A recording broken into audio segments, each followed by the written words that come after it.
Hi guys, how are you? Jamie here, and first off, I'd like to start out by thanking MayAnn for nominating me for Horror YouTuber of the Month.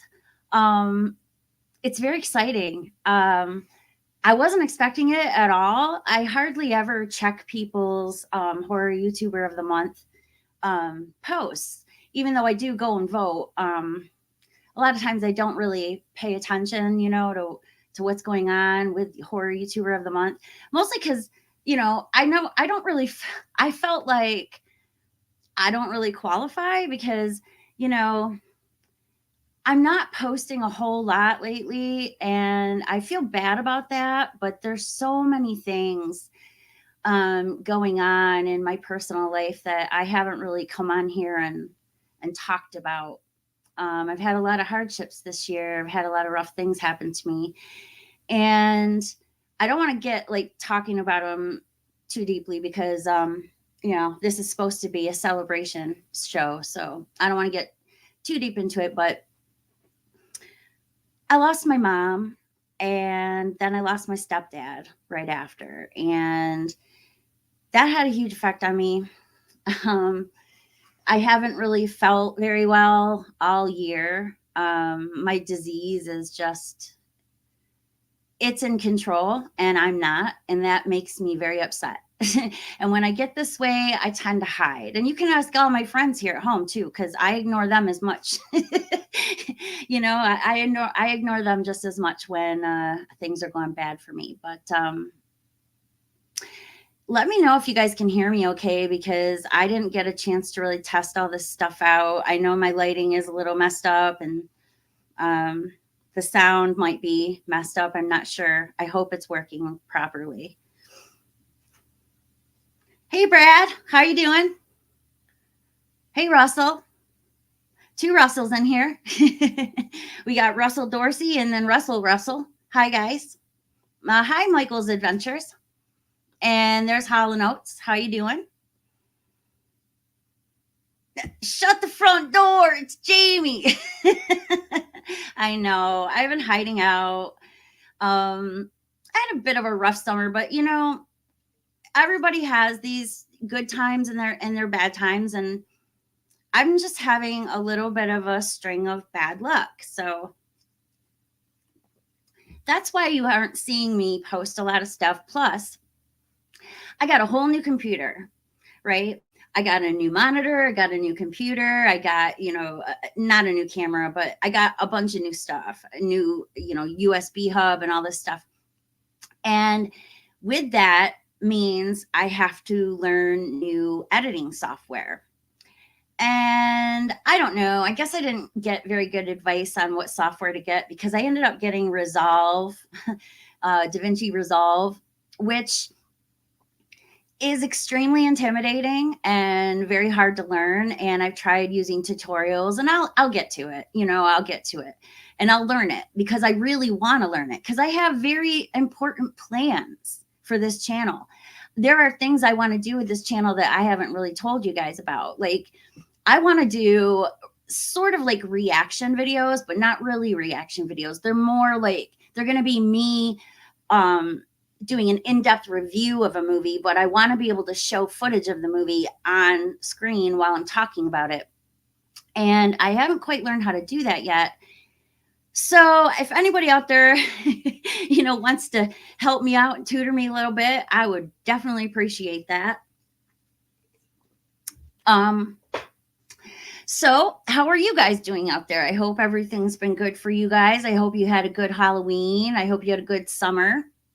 I went to Scarefest and this was my shirt. This is the t-shirt you get for free. It's pretty cool, right? It's not too bad. I bought some shirts though too. Cause I fully intended on going there and getting some of those big posters to fit in my, because I have like 3 big poster frames and I thought, well, I don't have posters for them. I need to get posters for them. And literally one person at the whole show was selling those size posters. So I ended up getting smaller posters and I have to get frames for them. But They're pretty cool posters, and I'll show you what I got in a few minutes. I'm going to get started, but you can help. You can help me, Robert. That would be awesome. Any help I can get on how to use DaVinci Resolve, or to tell me a different program to get, because and I want to learn how to use this OBS thing everybody keeps talking about, because I think that's going to be important for the things I want to do with my channel. So why don't we just get started? Whoops. Why don't we just get started, and I'll show you guys the loot that I got at Scarefest. So I'm going to just start out with this because it's kind of fragile, and I don't like it sitting in the box I have over here, so I'm going to be setting it up. But I got this. It's a little mushroom, and when you plug it in to a USB, it lights up. I don't know which way to put it. Oh, I suppose this way is fine. And you can have it on different settings. It's pretty cool. It changes color, or you can tap it and change the color yourself. Then it'll just stay on those colors, which I think is pretty cool. And see, I have an obsession with mushrooms.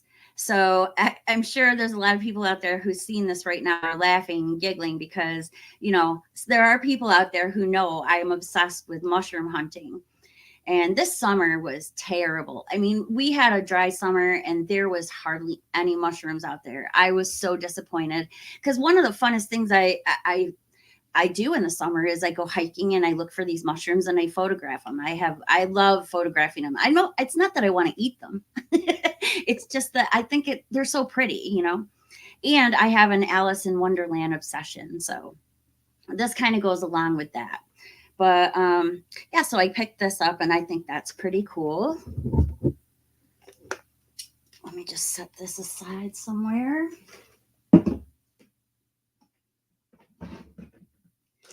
Okay. Now, you guys aren't going to care about this at all, but you ladies will like this. There was people selling all kinds of handmade goods at the show, and I picked up this really nifty bag. See how it's got kitties and ghosties and hearts and bat wings and spider webs. I mean, that if that doesn't scream Jamie by me, I don't know what does. It's my favorite color too. So I got this. I'm going to have fun carrying this at the show next year. And hopefully next year I can go to a few other shows, because I'd like to expand a little bit and go to a few different places. Hey, Cliff, how you doing? Hey, Gary. Dan the man. How you doing, Dan? Okay, so now I'm going to show you guys all my t-shirts.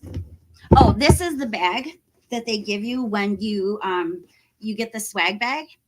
And this was the swag bag. Oh my God, there's cat hair on the bottom. I'm so sorry about that. My cats, I'll tell you. This is the swag bag they give you, which I think is really cool. I should have used it more. I probably should have used it for like shopping, but you know, my dumb ass doesn't think of these things until it's too late. So, okay, so let's show you guys the t-shirts I got first. That's something separate.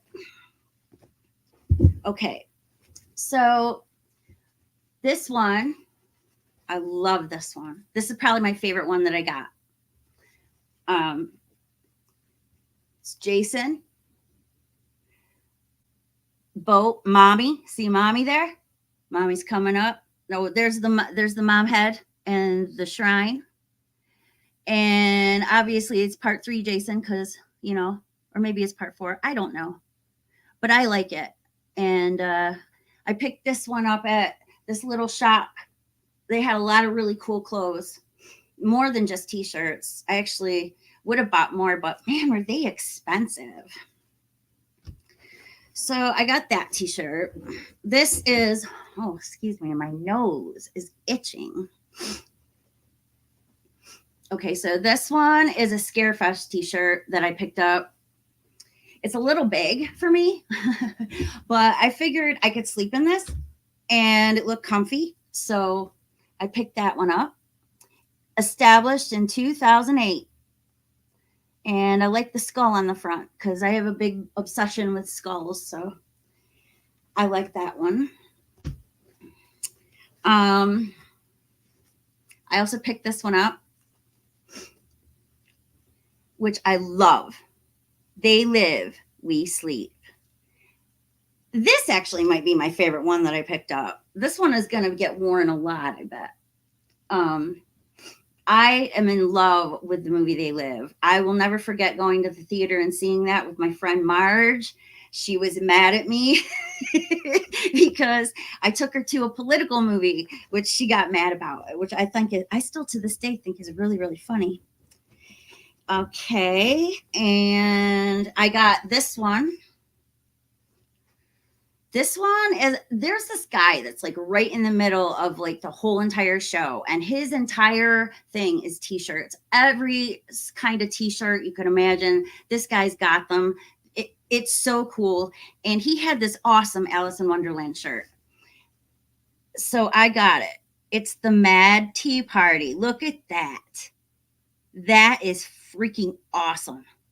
I can't wait to wear this. So I really love this one. Look at that. Look at the cat on there. Holy moly. Terrifying. I love it. I love it.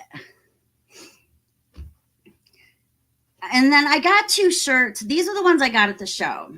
I did get 2 more shirts that I got before the show at Spirit Halloween.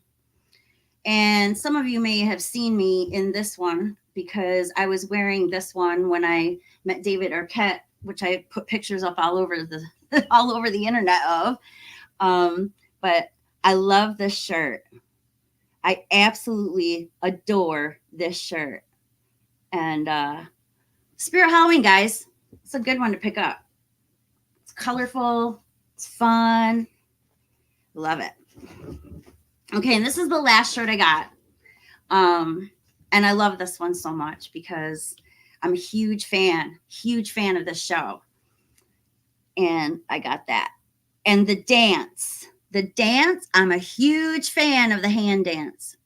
So, and look, it says Blackest Heart. So it's really fitting. I really love that. And that's all I got for clothes. Now I'm going to show you, let's see. I'll start showing you some of the stuff that was in the swag bag. I'll tell you what was in the swag bag and what wasn't. So, okay, so in the swag bag, they had this Walking Dead Jello mold, which I'll put it up close so you guys can see it. It's pretty intricate, and that's pretty cool. And I'm going to definitely be using this next Halloween. I think it's pretty cool. I think it would be good for a Halloween party. And my friend has a Halloween party every year. And when I go next year, I'm going to make some Jello and put it in this and bring it down there. It'll fit. It'll be perfect. She'll love that. Another thing that was in the swag bag is this, it's a zombie bottle opener. Now, I'm not much of a drinker, so I don't know if I'm ever even going to use this, and I might end up giving this away in a giveaway. Let's see. Oh, this thing is ugly. Oh my God. Look at this, guys. See that? This is the bottle opener part here.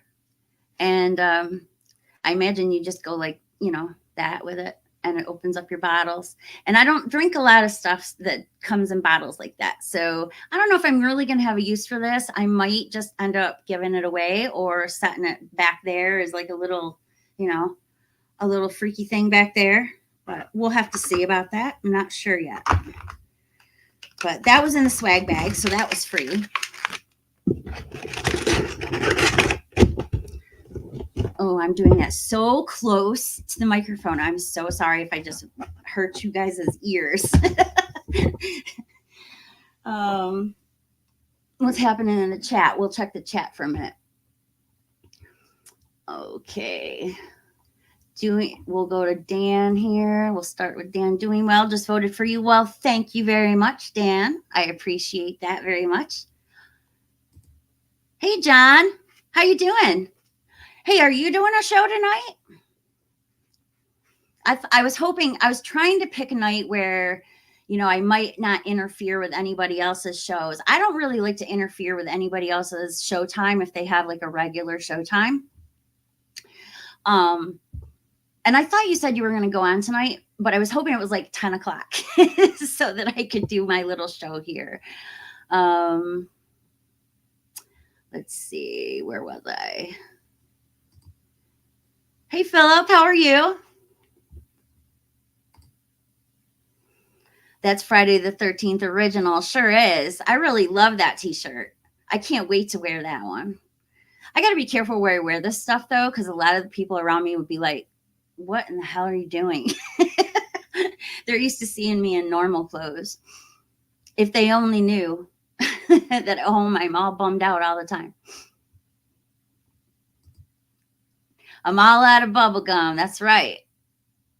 That's right. I love that line. It's become quite the famous line. The Heart Foundation. Hey, Grande, how you doing?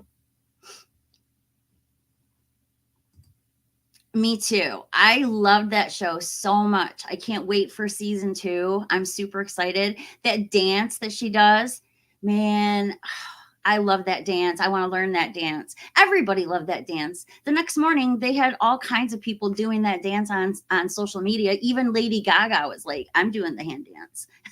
It was so cool. Let's see. Hey, Dino, how you doing? Oh, good. The mic's fine. Okay. I was worried I was hurting you guys' ears. Doing good. Congrats on the nom. Thank you. I appreciate it. I did see that you voted for me, and thank you very much. I really was shocked being nominated because I wasn't expecting that. I really honestly consider myself more on the outskirts of everybody else because my illness is kind of controlling me right now, and it's making it hard for me to post. It's making it hard for me to do shows and motivate myself. I'm a lot more motivated when I'm going to go on somebody else's channel than I am going on my own. And I know that's a sad thing, and it really isn't helping me out in any way, but I like going on shows with other people. I like going on other people's channels and having conversations and helping them too. Cause I don't know, I just have such a good time when I'm in a group setting. And it's really my favorite form of being on YouTube is being in a group setting. I started out in a group setting and I never intended to ever have my own channel at all.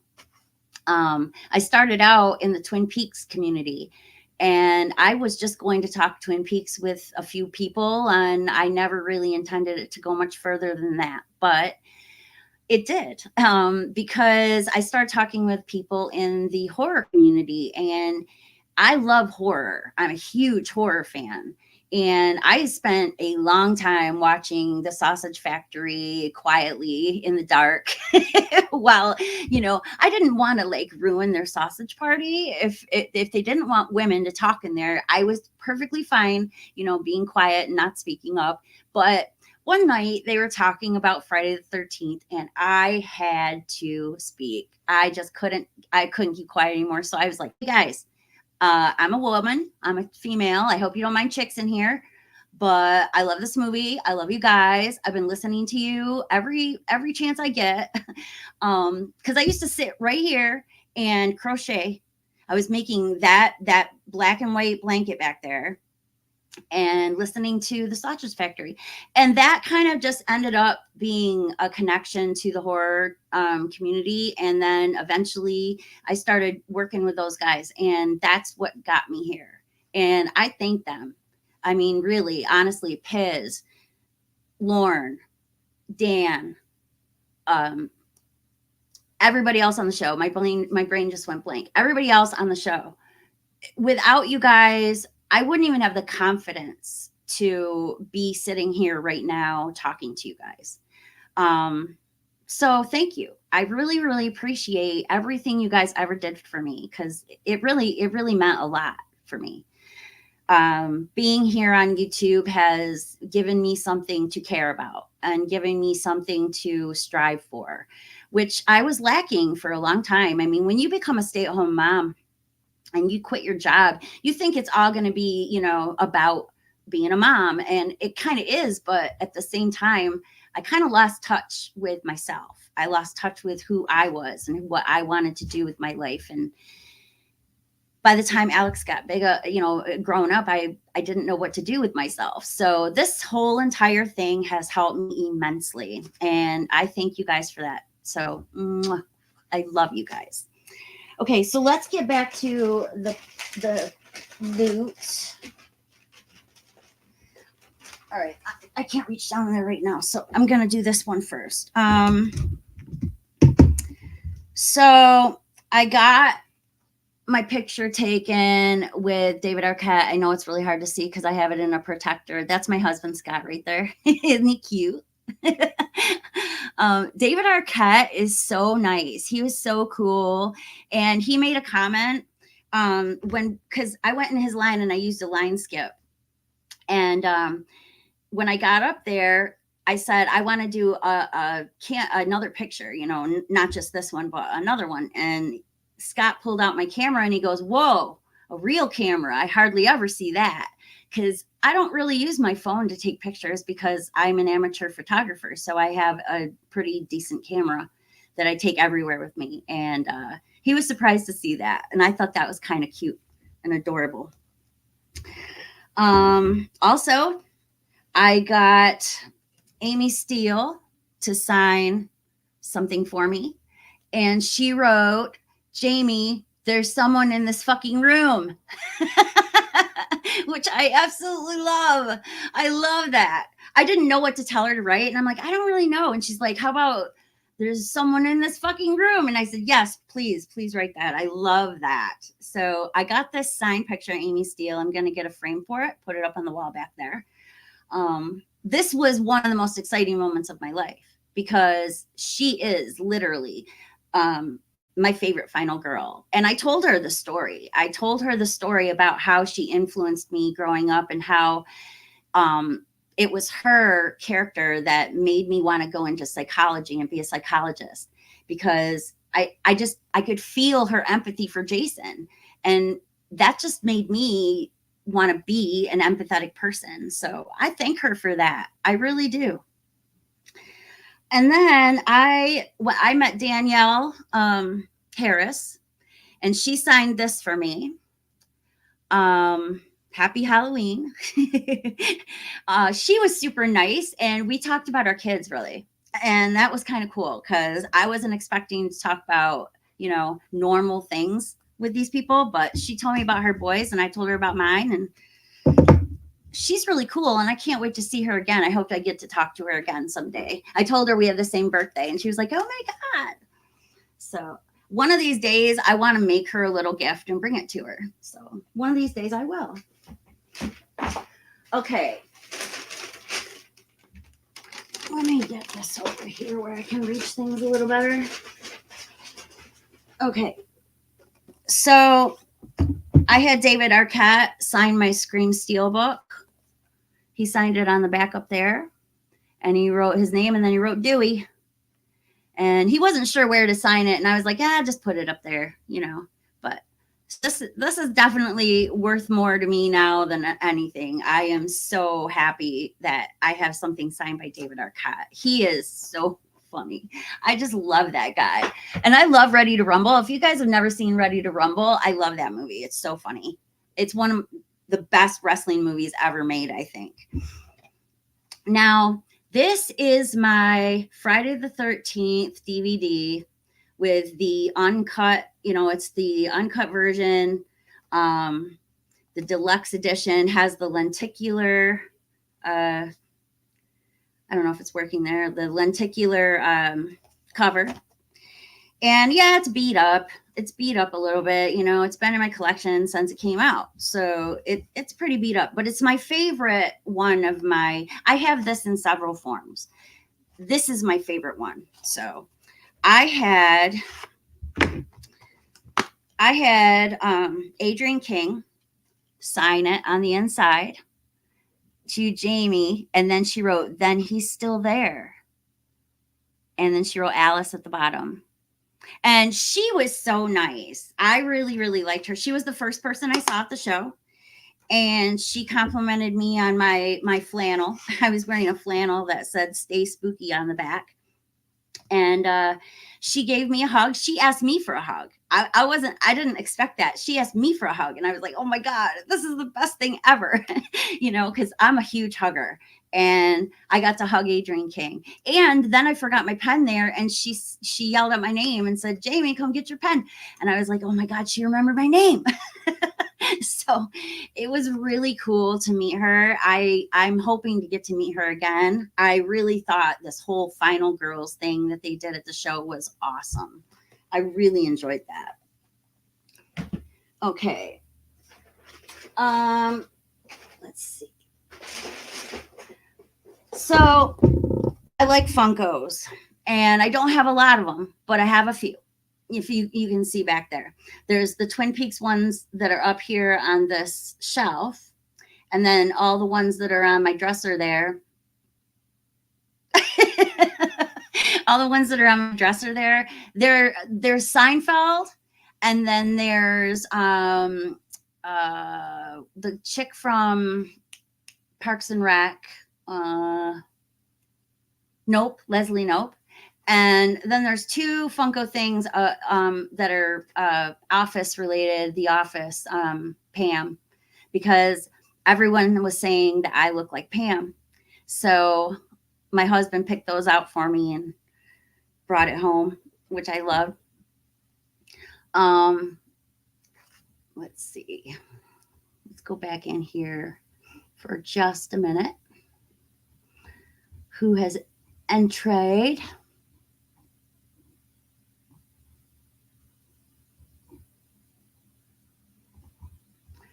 Okay, here we go. Lost track where I was. You're not doing one tonight. Oh, okay. Unfortunately, I have to go to work tomorrow. We'll have to pick a night soon to collab. Yeah, that's it. Yeah, definitely. I definitely want to. So, you let me know when you got time, and I have all the time in the world usually. So,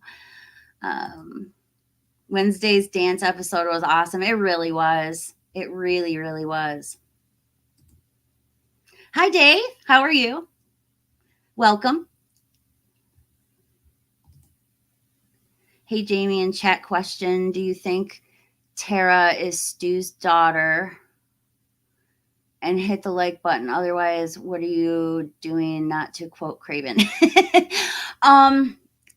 No, I don't think Tara's Stu's daughter. Not at all. I don't know why people have this idea. Is there something in the movie that has made you think that? And if there is, tell me what it is, because I must have missed it. I don't think that Tara is Stu's daughter. I don't think Stu's alive, even though I know there's a lot of people that, are on the Stu train, and I'm on the Stu train. I'm not saying I don't want him to come back. If they do it right, it would be great. But I have a hard time with reality telling me, hey, he's not going to live through the electrocution and the TV falling on his face. So that's why I kind of think that he's not alive. But if they bring him back and they have a really good story, I mean, it's worth it. It's worth it. If they got a way to do it, I'll play along. So, but as of right now, I just don't think he's alive. I called the twist though on Wednesday. I think Scream has made me too good on guessing twists. Yeah. I guessed the twist too. I kind of had it in my head from the very beginning that, the twist there. I don't want to give it away in case somebody hasn't seen it yet. Hey, Liam, I'm doing good. How are you?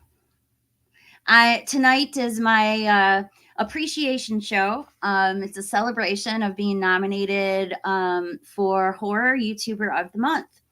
Um, if you want to vote, I've pinned the address to vote at the very top, and you can go in there, and all you do is you go in and you write my name in the comments section, and that'll give me a vote.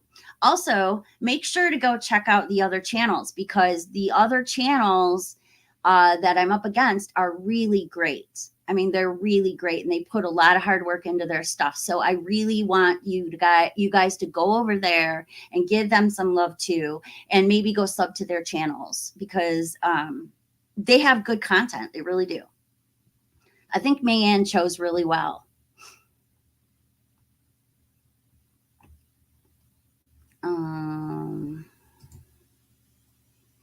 Reviewing that Wednesday on Flight. Did you guys do a review of that? That was a good episode. I just loved it so much. Val, hi. Val, she's my dear. I hope we get other deers coming in here. Everybody's saying hi to each other. I love that. This place is all about love. That's why there's a heart, sloppy hand heart, in my name. My name isn't really Jamie Hart. My name is Jamie, but my last name isn't really Hart.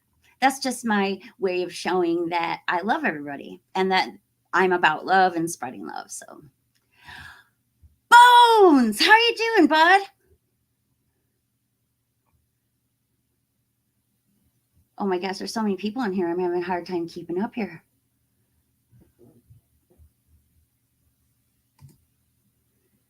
Different character, that Friday the 13th part 2. Yeah, that's my favorite one. It's my favorite one of the entire Friday the 13th series. I usually, if I'm going to watch a Friday the 13th movie, and I'll always go to either one or two, and sometimes both. And I hardly ever go any further than that. Even though when I was doing the Friday the 13th trivia show over there on Good Real Hunting, which I love those guys. I love those guys at Good Real Hunting. They're so awesome. But when I was on there and I did the trivia show, I watched a few of them that I hadn't watched in a while beforehand. But unfortunately, that didn't really help me much, because the questions that the chat were coming up with were mostly not plot related, which is what I was expecting. So I didn't really know a lot of the answers to a lot of the music questions and stuff like that. But I don't care, because that's not why I was doing it. I was doing it for fun. I just wanted to, I like trivia. I really love it. And whenever somebody tells me, hey, I'm doing a trivia show, I'm always like, I want in. Because it's fun. It's fun. And it's not just about being right. It's just about playing the game, I'm a little bit of a gambler. Okay, so let's get back to this real quick. So I got some Funko Pops, and this one is Ash with his chainsaw there, which I love. And I don't know, I'll probably take them out of the box. I tend to take these out of the box. I know a lot of people say keep them in the box, but what's the point? What's the point if you can't touch them, So I take them out of the box, and then I store the boxes in the closet. And I think that works good for me. I'm going to get a shelf and put it up on the wall for all of these Funkos that I'm getting. But I really love this one, because Ash is like one of my favorite ever final boys, because he's a final boy, isn't he? And that's a rarity, right? That's really a rarity. I think we need more final guys in movies. It doesn't have to always be a female, right? Sometimes it should be guys. That's what I think. Okay. Now, my cats, they're pains in my ass, okay? And if I have a bag full of something and they see it, they'll lay on top of it. And unfortunately, my cat, Sam, he laid on top of this box. So now the box is damaged, which upsets me a little bit, because I try to keep the boxes nice in spite of me not keeping the toy in the box. I do try to keep it nice.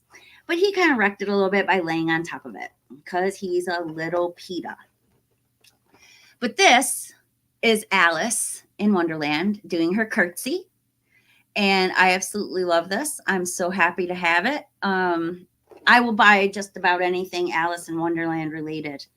I'm completely obsessed with that entire story and that entire, I don't know, that entire like the book and the movies and all of it. I love Alice in Wonderland. It's probably my favorite story of all time. And I got the Cheshire Cat. Isn't he cute? Oh my God, he's so cute. I just love him. Too adorable. Okay.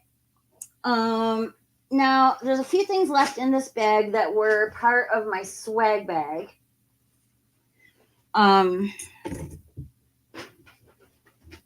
on. So they give you a sticker, says horror merch on it. So that was in the bag. This is a car sticker. You can't really see it because it's white, but it says Scarefest on it. And there's like a skull or a pumpkin it's a skull. It's the same skull that's on that other shirt that I showed you guys for Scarefest. And it goes in your car. So I'm going to put this in my car window.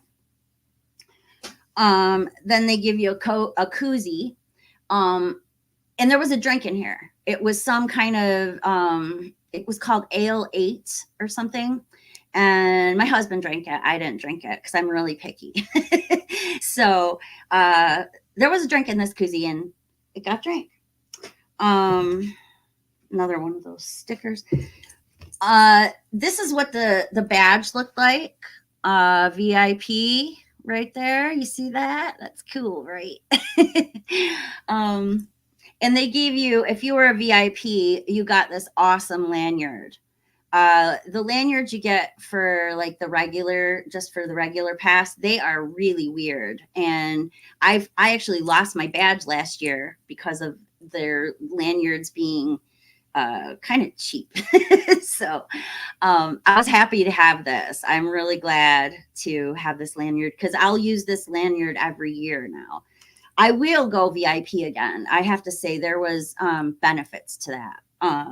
Not just all the fun toys and swag bag, but the shuttle, the letting in an hour earlier than everybody else, which I did not take advantage of. That's a long story. I was sleeping in. And these were my line skips. These were my line skip things. How it is when you do a line skip, they cross it off. You can see there that there's one crossed off there. And that was the one line skip I did use for David Arquette. Now, I would have used more of these line skips.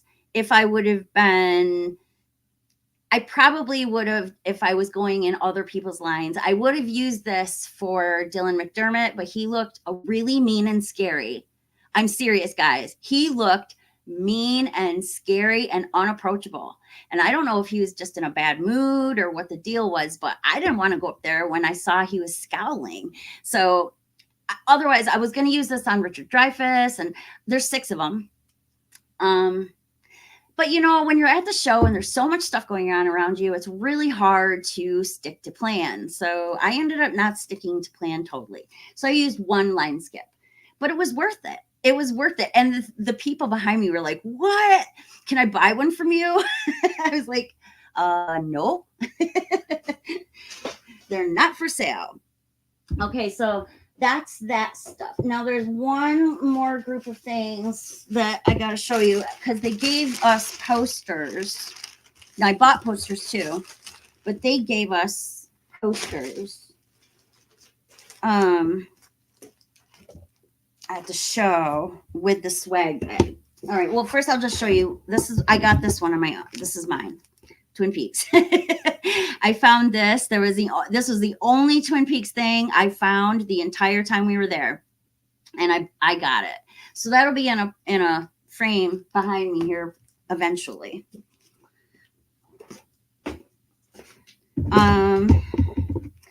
they give you, this was in the swag bag. I have it in a protective case here. It's the final girls of Crystal Lake, and all the final girls are on here.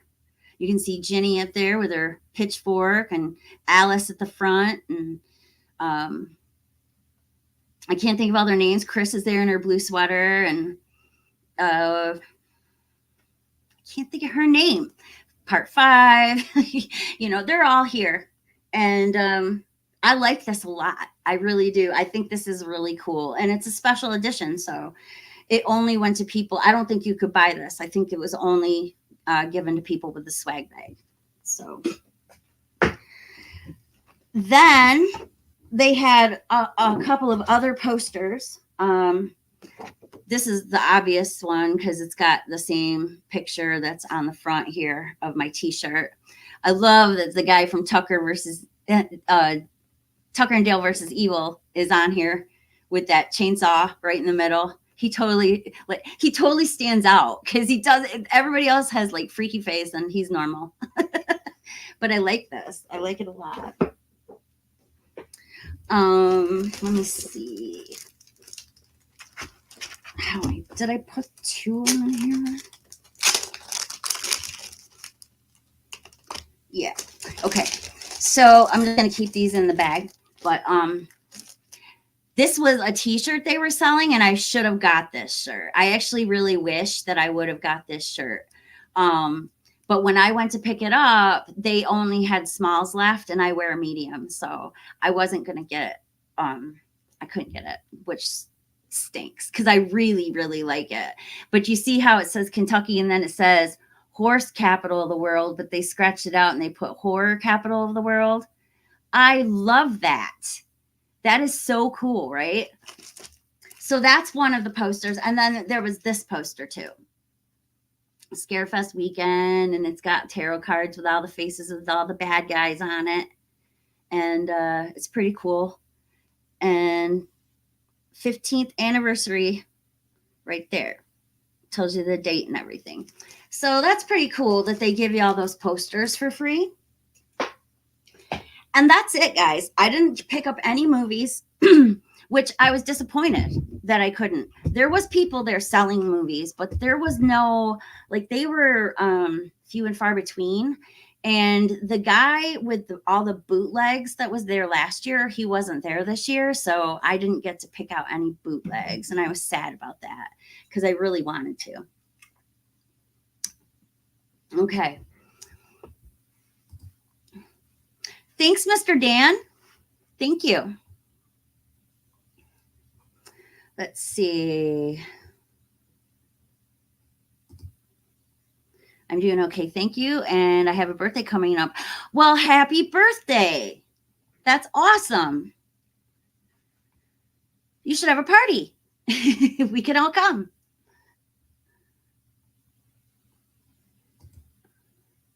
Hey, Brian, how are you? It's been a while. I have Funko Pops of Leprechaun and Greta the female gremlin. That's cool. I love that gremlin. That is awesome. That's one of the most hilarious movies ever. The Gremlins movie. I like 2 too. The first one, when I think about it now, I watch that every Christmas. And I got to tell you, I think that movie was way too scary for me when I was a kid. I didn't realize it at the time, but now that I watch it and I'm a mom, I'm like, yeah, that's a little bit too scary. I can't believe they marketed that to kids like me. I was a kid when it came out. We should, we should have more final boys. I don't think it's fair that it's always girls. I mean, I understand the concept and the idea, and it does help, with women empowerment. And I think that's a good thing. That's not a bad thing. But I do think that we would benefit from more superhero-y kind of, final people. Maybe like Ash, to me, is almost a superhero. I really love it. I mean, he cut his hand off. And he put a chainsaw on it. How is that not superhero-like, right? He's like the horror superhero. And I absolutely love him. Hey, MayAnn. This is MayAnn, guys. She is the current horror YouTuber of the month. Go over to her channel and check her out. She's got a lot of good content, and she is the sweetest person. And hey, MayAnn, thank you so much for nominating me. I really appreciate it. It feels good to, be recognized. Even though I don't do as much content on my own channel, I do feel like I've done a lot of content on other people's channels. And I do feel like I try to support people in the community by going into their chats, making jokes, trying to keep things lively. So it is nice to get some recognition for the things that I do, but I don't do them for recognition, just so y'all know. I just do it because I like to. I like to come around. I like to come into your chats. I like to make jokes. I like to talk to people. I love talking about horror movies. I love trivia. So any chance I get to do those things, I will. So yeah, I'm really happy and excited to be nominated, and best of luck to everybody. And like I said before, go check out the other channels, because they have good content. They work hard. So go over there and check them out. Did everybody love Eli Roth's Thanksgiving? You did? I have not seen it, not yet. I plan to. I was gonna go today, but things didn't work out, so I ended up not being able to go. But possibly tomorrow. Possibly. We'll have to see. I'm also doing a live stream tomorrow, so I'm hoping that I'll go see the movie and then I'll have something to talk about. The killer in Thanksgiving loves cats? Really? Wow. He's my kind of person. That's scary. Oh my God. Did I just sound like Owen Wilson when I said, wow? Yes, I love cats too. Glad he fed the cat. He feeds a cat? That's awesome. Everybody's saying hi. Gremlins 1 was horrifying, and 2 was a fun horror. Great was my favorite. Oh, Greta was my favorite gremlin in 2. Yeah, I 2 has all those gremlins doing all the funny stuff, and I really love that. It was one of the best things I remember about going to see that. I remember going to see that with my family. So, I'm open for questions. Any questions you want to ask, I will try to provide an answer. So if you guys want to ask me anything, ask me anything. This is an ask me anything kind of show.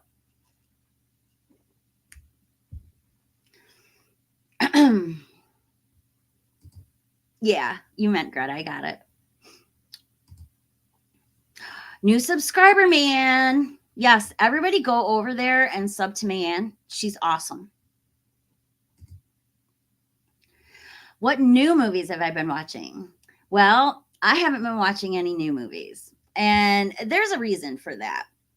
I'm having a very, very tough time figuring out how to pick out what to watch. I'm not, I don't have the patience to sit around. I end up getting on Netflix, going through the stuff to watch, and ended up not watching anything most times because I spent 2 hours looking for something to watch. How can you tell by one little snippet what you want to watch? I really miss cable. I didn't think I would, but I really do, because at least with cable, it was a situation where you're flipping channels. There's something on every channel, and if you see something interesting, you can stop on that channel, see if it interests you, and if it doesn't, go on to the next one. That's not how today works. That's not how streaming works, and I'm having a very difficult time adjusting. Maybe I'm stuck in my old ways. Maybe I'm a rebel a little bit, and it turns me off, to try to go out there and try to find something to watch. I'm not like the kind of person that just picks things by title. If I could see more trailers and more advanced stuff, it might help me out a little bit. But TV used to do that for me. Also, I used to have cable, and I used to have all of the stations like HBO and Showtime and the Movie Channel and Stars.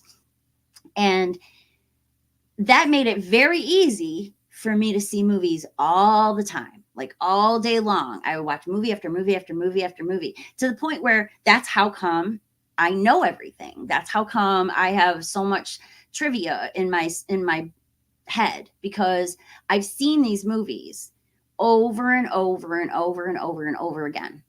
And that's what I miss. I miss that. I miss that so much. It just doesn't, this whole new way of doing things is terrifying, really, honestly. And this whole idea of physical media dying is really bothering me too, because I don't like it that I have to download everything. I don't like that. It makes it so that I'm not in control. I want to control what I have. I want to control what I own. It's already happened to me that I bought a game and I went to go play the game, and the game was no longer available, and I paid for a game. So how is that fair? How is that fair for PlayStation to have you pay for a game, $50, $40, whatever you're, paying for it, and then they just take it away from you? You're paying for the game. That's why physical copies are important, because you go buy a physical copy, they can't take that from you. It really irritates me.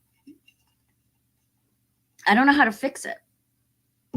Look at me. I'm like this big crusader. I'm always like, I want to fix everything. No, I can't fix everything. I can't fix everything, even if I want to. Yes, all the nominees are absolutely amazing. Yes, they are. Going back to what I was saying, I just don't have it's not easy for me to find new things to watch. And yeah, everybody's like, okay, we're going to this movie and we're going to that movie. I can't always go to the movies because of my disease.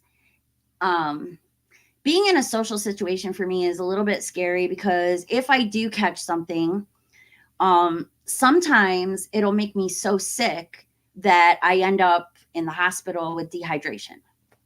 And I don't like that. I don't like hospital trips. I don't like ambulance rides. And I definitely don't like dehydration. That is the worst pain I've ever felt.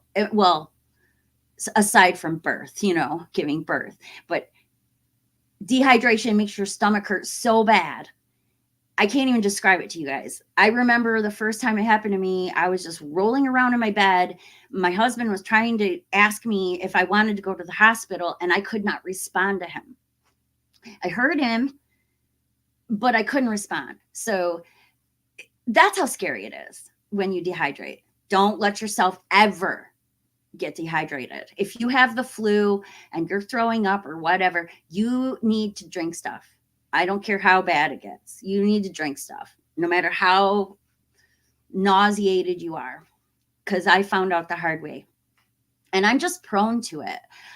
It's funny. That reminds me of the Breakfast Club. Every time I say that to somebody, I'm prone to dehydration.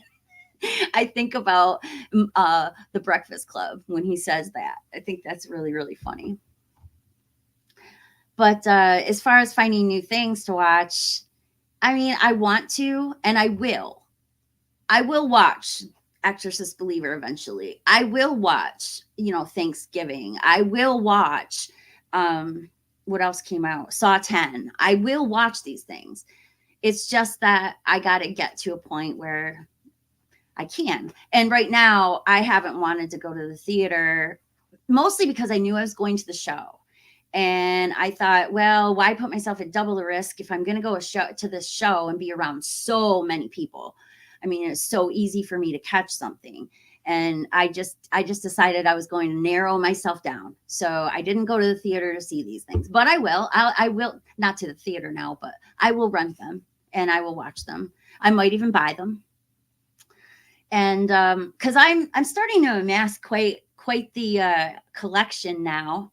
I've been trying to rearrange everything in here because this used to be all books. This was my library. My whole life, I dreamt of having my own library. And I do. I have my own library. The thing is, I don't want books here anymore. I want all my movies here. So I've been moving my books out and putting my movies in. And eventually I will do a video showing you guys my whole new setup and everything. I've never shown anybody this side of the room.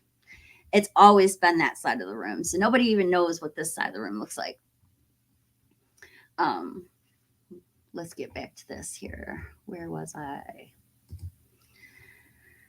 Jamie, have you ever seen the Christmas zombie musical Anna and the Apocalypse? It's amazing. No, but that sounds right up my alley. It's a musical. It's a Christmas zombie musical. I'm sold. I want to see it. Where can I watch that? Russell says it's cool. What new games are you playing? Well, I'm playing Control right now. I'm like 3/4 of the way through it, I think. I'm not sure that I'm 3/4 of the way through it, but I think that I am. I'm working on side missions right now. It might be the best game I've ever played in my life. I highly, highly recommend the game Control to everybody. I mean, it's so the gameplay is so fun. Now there's a lot of lore and you got to do a lot of reading, but you won't mind that because the intensity of the gameplay and the intensity of the waves of the enemies that come at you it just makes up for any downtime that you have to spend reading. The gameplay is so fun. And it's funny because my son was watching me the other night play it. And I turned to him and I said, hey, do I look like I know what I'm doing? Because I'm not sure that I look like I know what I'm doing. I said, do I look like I'm just mashing buttons and hoping for luck? And he's like, no, you look like you know what you're doing. I'm like, phew, thank God. Because I wasn't sure, I do want to play that on my channel. I do plan on doing more gameplay on my channel as well. I've done it before. I was having issues with my microphone. I found out that the hard way that my microphone and my Beats don't work.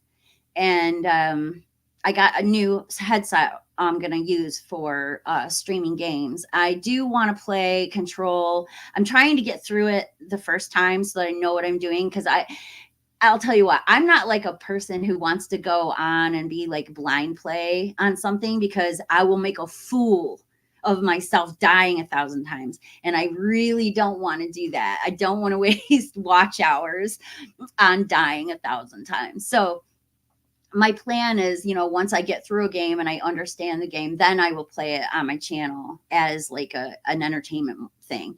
Alan Wake will be coming. I'm doing Alan Wake. Alan Wake 2, I want, but I have to get a PS5 first because it's only for PS5.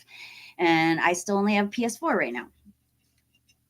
I'm hoping for Christmas that I will, get a PS5.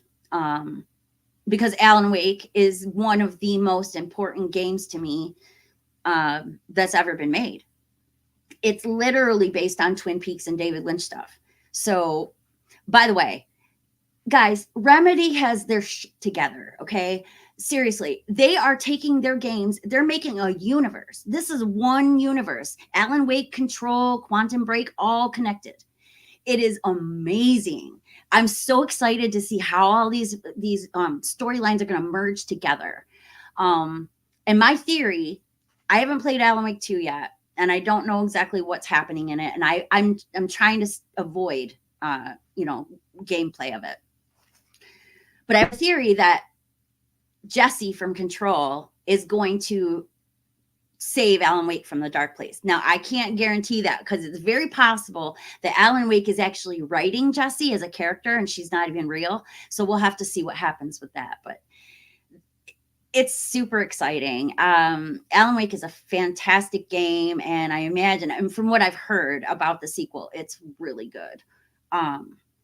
And I'm gonna sit here and I'm gonna tell you guys to go get Remedy games every chance I get, because that company knows what's going on. They know what they're doing. That's the future. That's the future of gaming. The games that Remedy's putting out, and the games that the dark something anthology. I can't think of the name of it.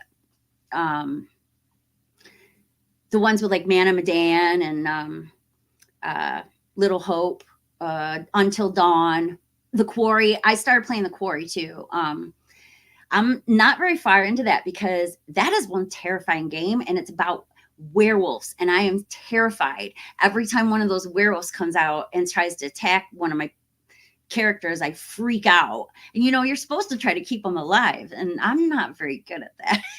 I'm not very good at that at all.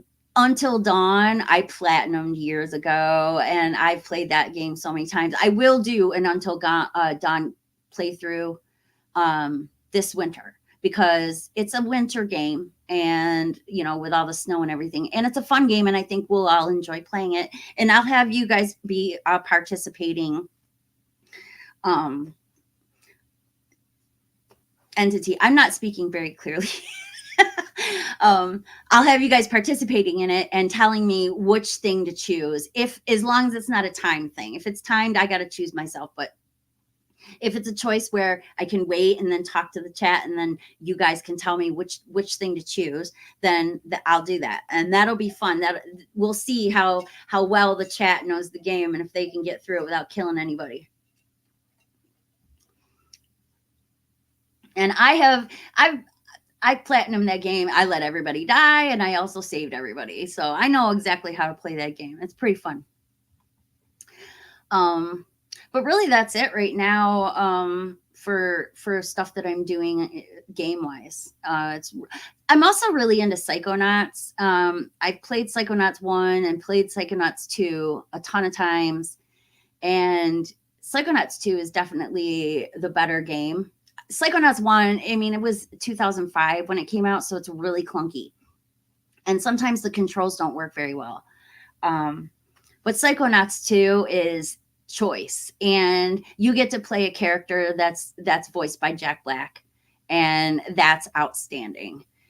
He also gets to sing a song in it, and it's very like psychedelic, and I really love that. That's probably my favorite section of Psychonauts 2. Is the Jack Black section. Also, Elijah Wood voices one of the characters as well. It's pretty good. It's a good game. You guys should check that one out too. Jason probably fed the cat on Friday the 13th part 2 at the beginning, or maybe he could have killed the cat. Was there a cat in that? I thought it was a dog. Muffin. Right? It's a dog. Check out a new movie called Meander. It's like Cube. Oh, awesome. Meander. I'm going to write that down.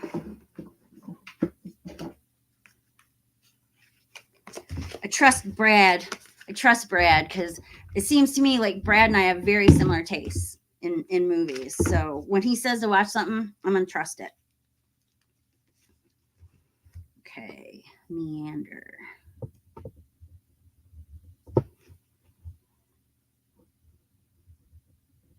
Okay, wrote that down on my watch list.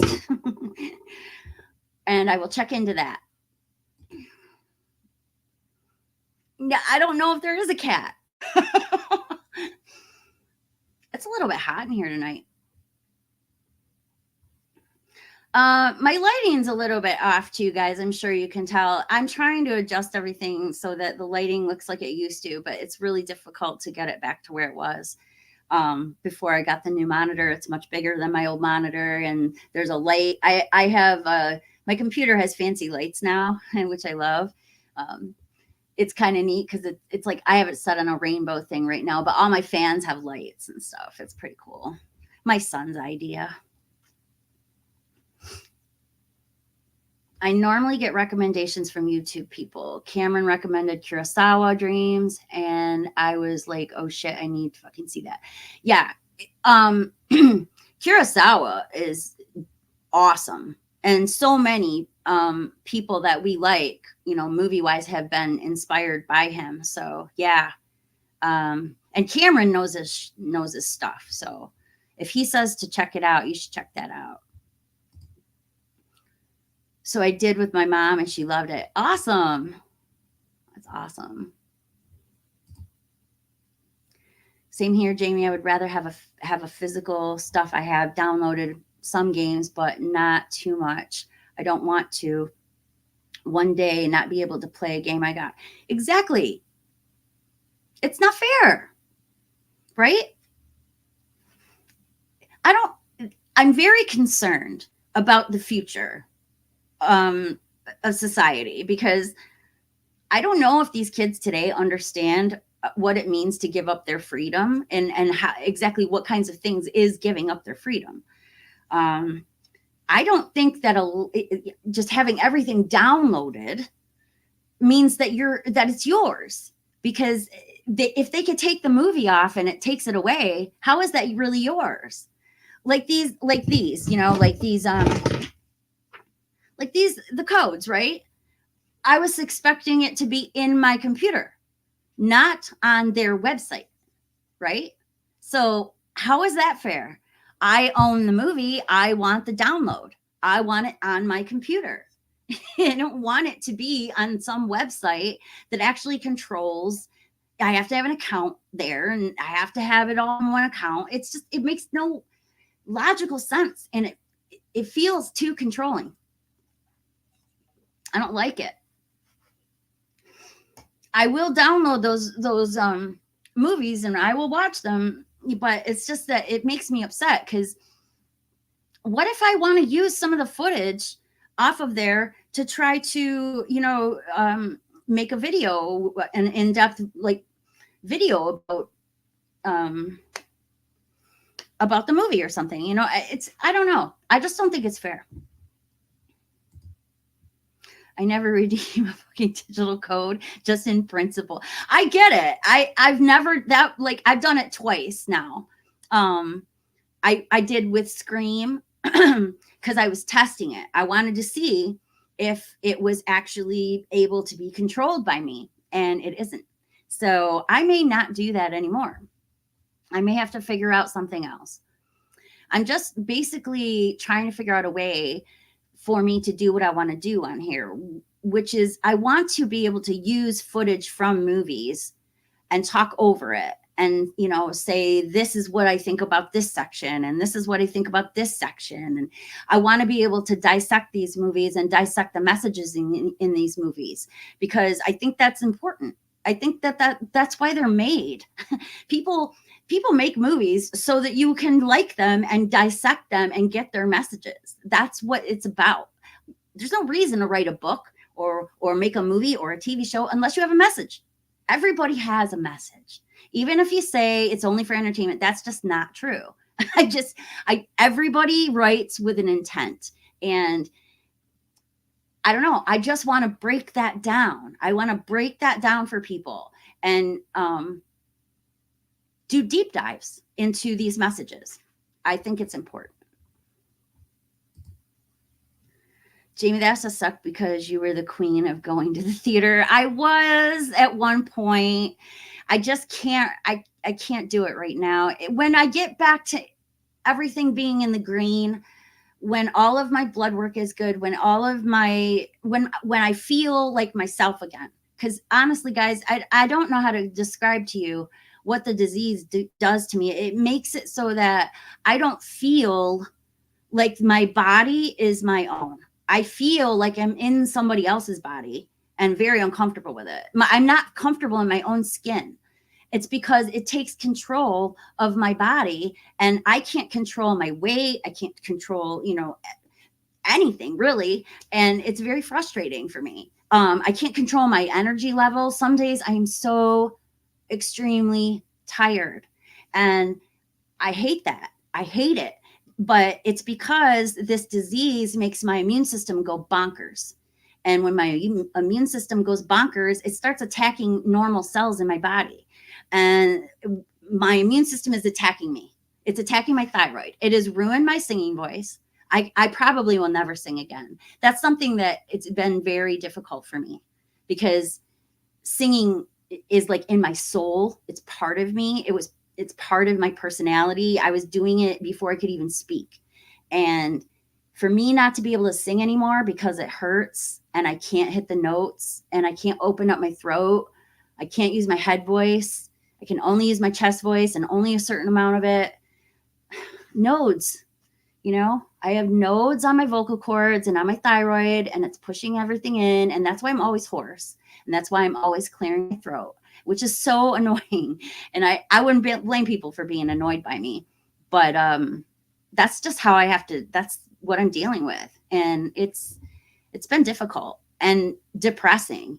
And really, I have to find a way to live with it. And I don't really know how to live with that, to be honest. I want to live with it and I want to be happy, but I don't know how. I really don't. Because I want to sing and I can't sing. And there are some days that I cry because I really want to sing. I can't sing in the shower. I can't sing when I'm driving. I can't sing when I'm doing the dishes. I can't sing when I'm, running around the house doing chores. It's really hard to adjust. But I'm trying. And I'm trying to keep a smile on my face while I do it. I've had this disease for a long time. I've been fighting it for a long time. I was diagnosed in 2013. I knew I had it long before that, though, or at least I suspected. I didn't know exactly what it was, but I suspected what it was because my brother has the same thing. So he had his whole thyroid pulled out. I have not gotten to that point yet. So movies are a personal thing. I can't be in a crowded, loud movie theater. That's hell to me. I get it. My new movie theater is hardly ever crowded. A lot of times there's plenty of seats left over. So it's never really a rowdy place. And I kind of like it when it is. I really wish it would be more rowdy. But I kind of like it too that it's not, because at least when we go in there, we always have a pleasant experience. Breakfast Club is a classic. It sure is. Woo! Hey, Hobbs. How are you? That's funny. Would you play the new RoboCop game? Maybe. I don't know. If it looks good. I don't play like Call of Duty or any of those war games. It's just not my thing. My brothers, they do, and they've begged me to play GTA. And I'm like, no, I don't want to. And he's like, come on, I want you to be part of my gang. And I'm like, no, I don't want to be part of your gang on GTA. It's pretty funny, but it's not really my style of game. I really kind of stick to horror and horror survival games, puzzly kind of games. It's just not like, I just don't get into the whole war games thing. So I don't know. Maybe I'd like RoboCop depending on the gameplay and the storyline. It might be good. It's on Shudder. What's on Shudder? Oh, the movie. Okay. I'll check that.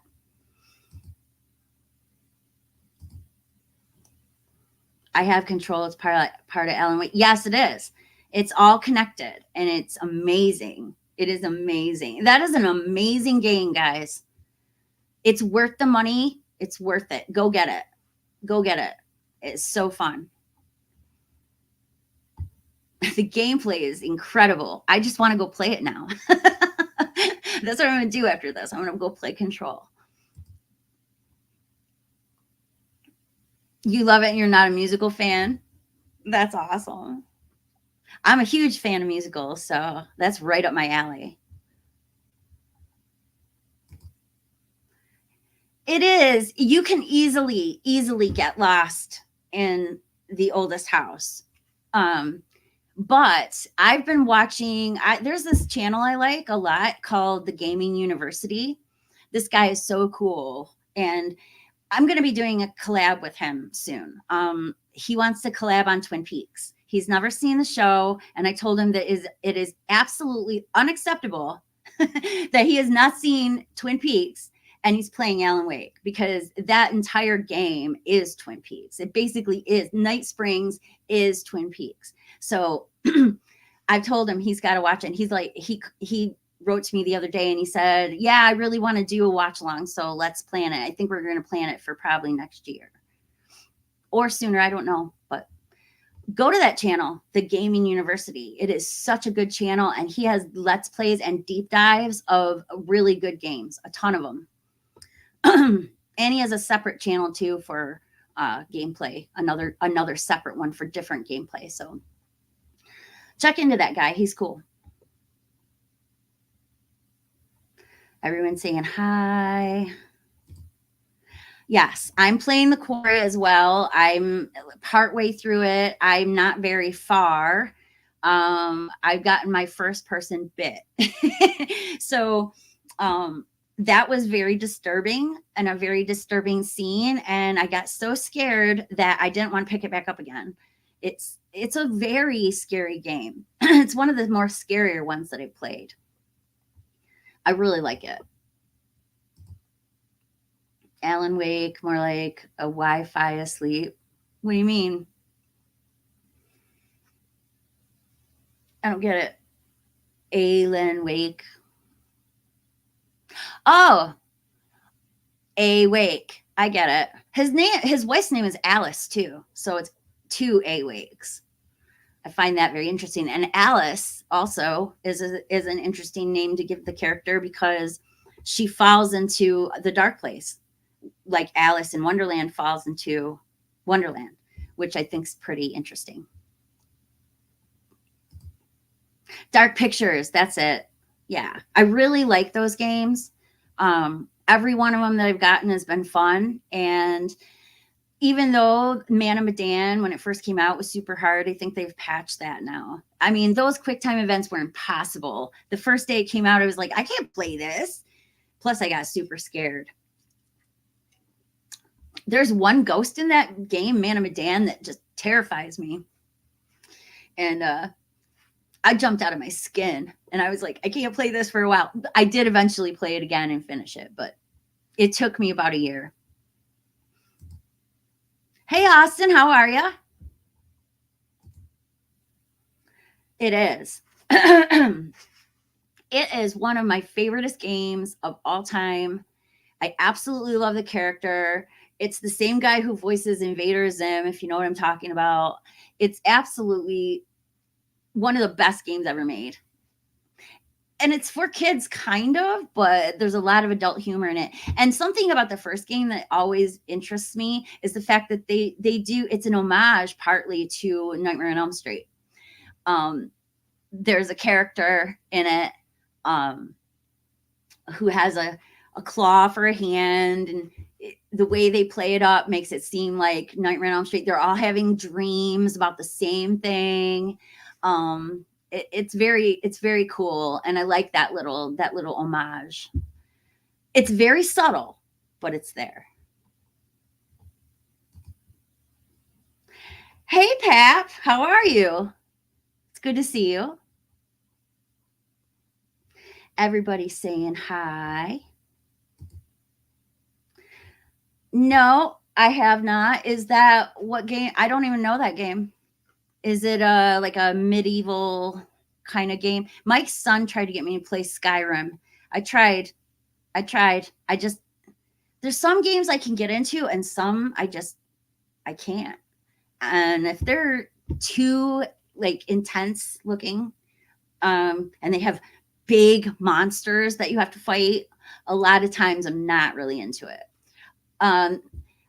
I did play Resident Evil 7 and Resident Evil 8, and those have some bigger, monsters that you have to fight. But those were, I don't know, they felt easy compared to those other games. Like I see JT from JT's Horror Discussions. I see him playing these games all the time, and I'm like, how can you stand it?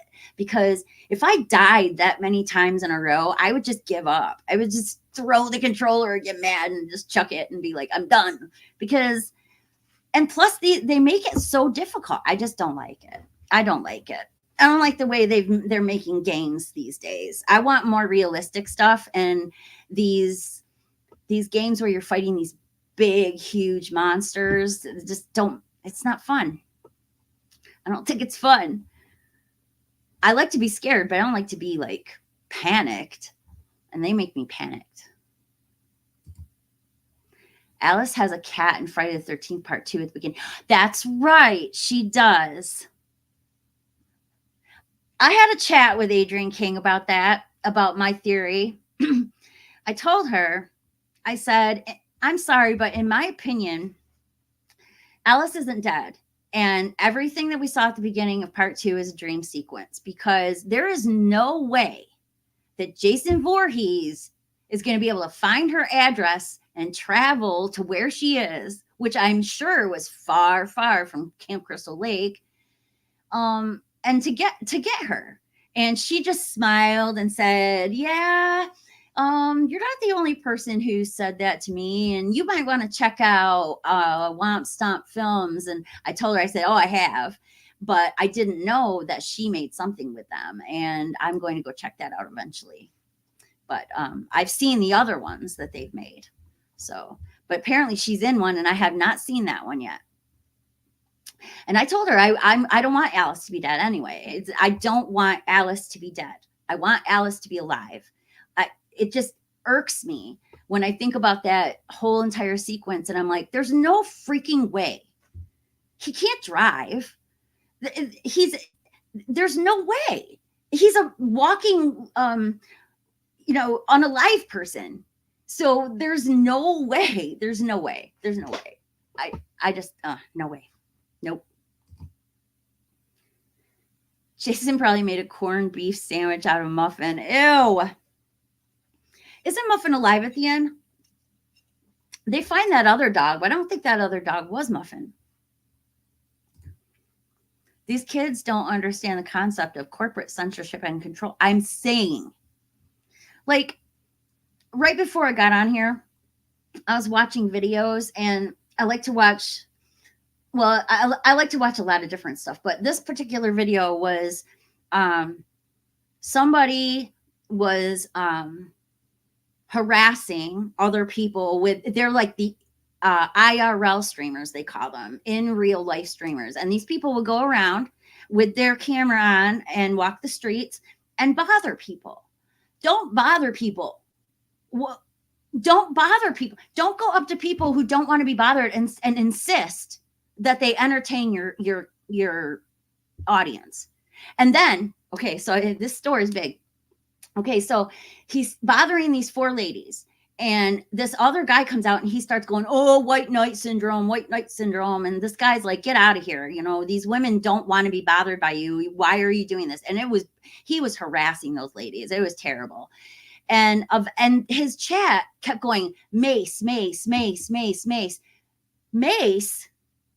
Well, the kid eventually runs after the white knight guy and sprays mace in his face. And then when the wife takes the phone and takes the phone out of his hand and calls the cops, he starts screaming, oh, you stole my phone. You stole my phone. This guy assaulted him. He sprayed this guy in the face with mace. And I'm going to tell you right now, I had pepper spray once. My friend, when I was about 12 years old, handed me this little canister, and he's like, don't spray this anywhere. And I'm like, what is it? And he's like, it's mace. It's pepper spray. And I'm like, you're a liar. But I just stuck it in my drawer and I left it there. And maybe about a week later, I got curious and I just went and I sprayed just a tiny, small squirt of it. And my eyes were burning like I couldn't breathe. I could feel it immediately all over my face. My face was burning. And my mom, she came from downstairs, upstairs, and said, what is going on? She immediately knew. So just that tiny little spray affected my whole house. So I can't even imagine how horrible that guy's face must have felt after being sprayed right in the face. And he was up close to him too, like right there, and just sprayed him right in the face. It was horrible. And what is with this generation? What is with these kids? I mean, I come from Gen X, and I thought we were apathetic assholes, to be honest. So I'm completely baffled by this younger generation and their lack of awareness of the things that they're doing and how they're hurting people. with their literal lack of care, you know? It's just awful. And I swear, and this guy was playing the victim right away. She stole my phone. And he was yelling, racist, racist. She didn't do that because she's a racist. She did it because the guy sprayed her husband in the face with mace.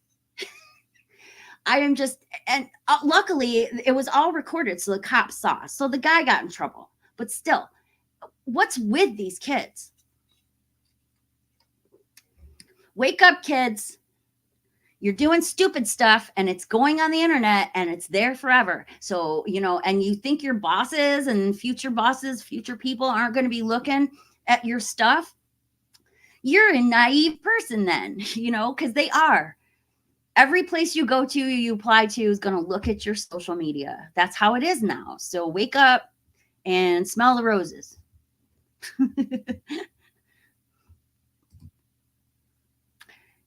It is. I believe in self-censorship. I believe in knowing right from wrong and censoring yourself. And if you can't censor yourself, then that's when peer pressure is supposed to, if you can't censor yourself, I consider you a bully. So what do we do with bullies?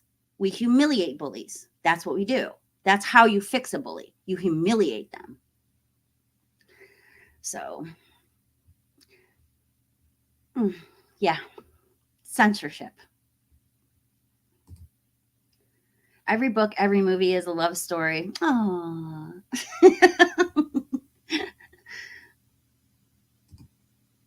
Do you think 1989 Lost Angels movie will ever get a Blu-ray 4K release? I don't know. Lost Angels, I don't remember that one. Is that a movie about runaways?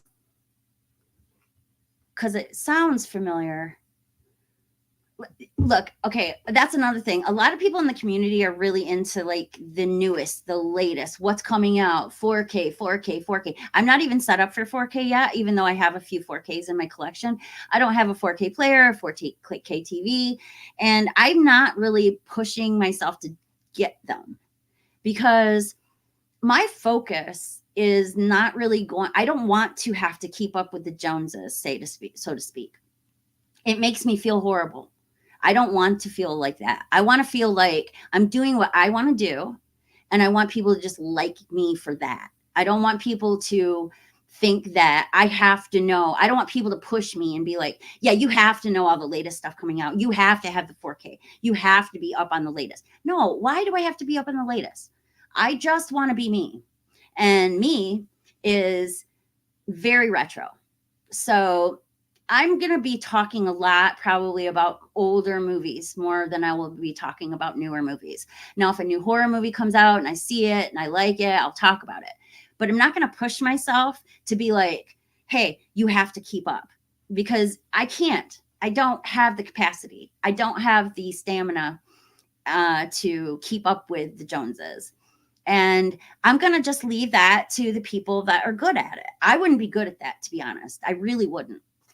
I have too many interests and too many things going on all of the time to focus on something like that. And I think you want to see that stuff, man. You go to Born to Be Red or, Mel or Christian, because those guys, they know their stuff.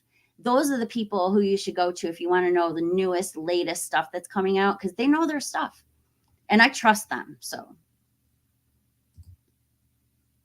thank you. I try not to be.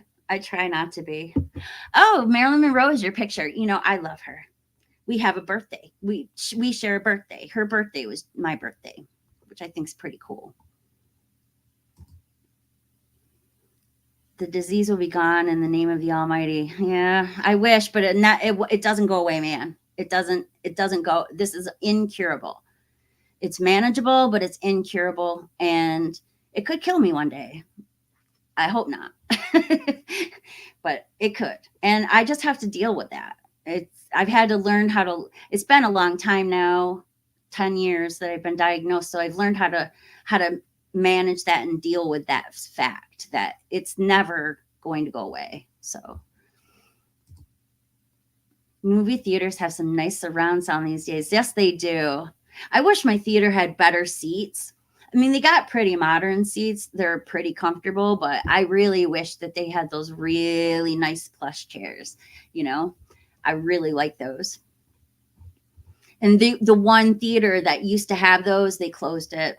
They closed it last year. It's a shame. Now that leaves one theater in my area. Otherwise, I have to drive all the way to Erie to see a movie, and that's just unacceptable. RoboCop shoots people in the dick. There has to be a feature in the game for me to play it. Hey, man, I'm all about that. If that's true, I will play it. That's funny. Oh my God. I did get that Arrow 4K set of Hellraiser. Awesome. Yeah, I saw that set. It's pretty cool. But I didn't get that one. I should, though. Maybe not the 4K set.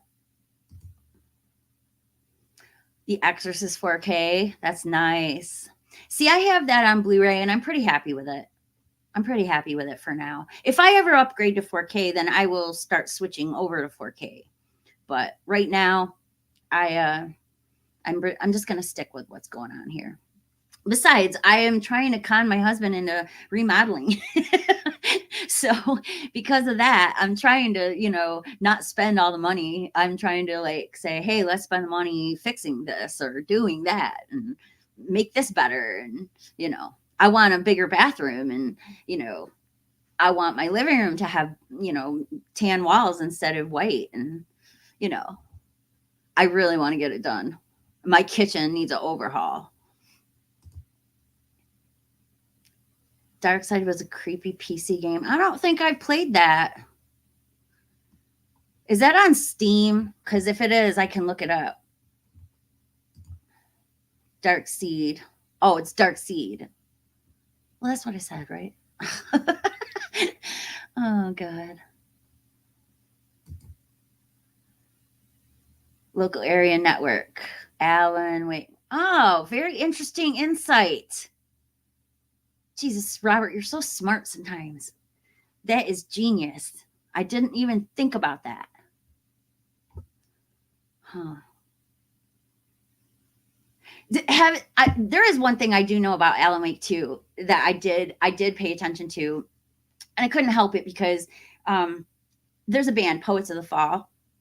They do a lot of the music for the Alan Wake games and for Control. And I really like this game, this band. And there's a whole section in Alan Wake 2 that's a musical section. It's musical. They dance, they sing. It's fucking phenomenal. I've never seen anything like that in a game in my life. This is genius. Sam Lake's a damn genius.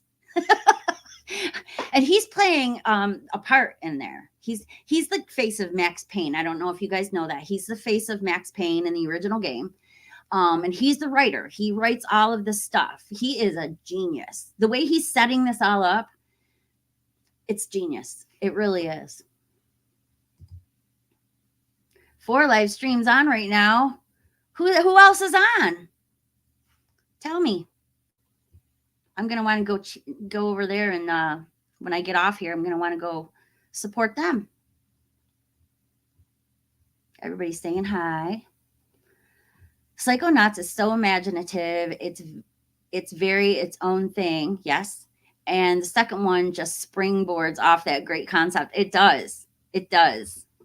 It's so fun. And it doesn't matter to me that it's like a cartoon looking kind of game, that it's cartoon characters. I get so lost in the plot and the gameplay that I totally don't, it doesn't even occur to me that I'm playing a child. It's great. It's one of the best games ever. Jack Black Brutal Legends game. Is he in it?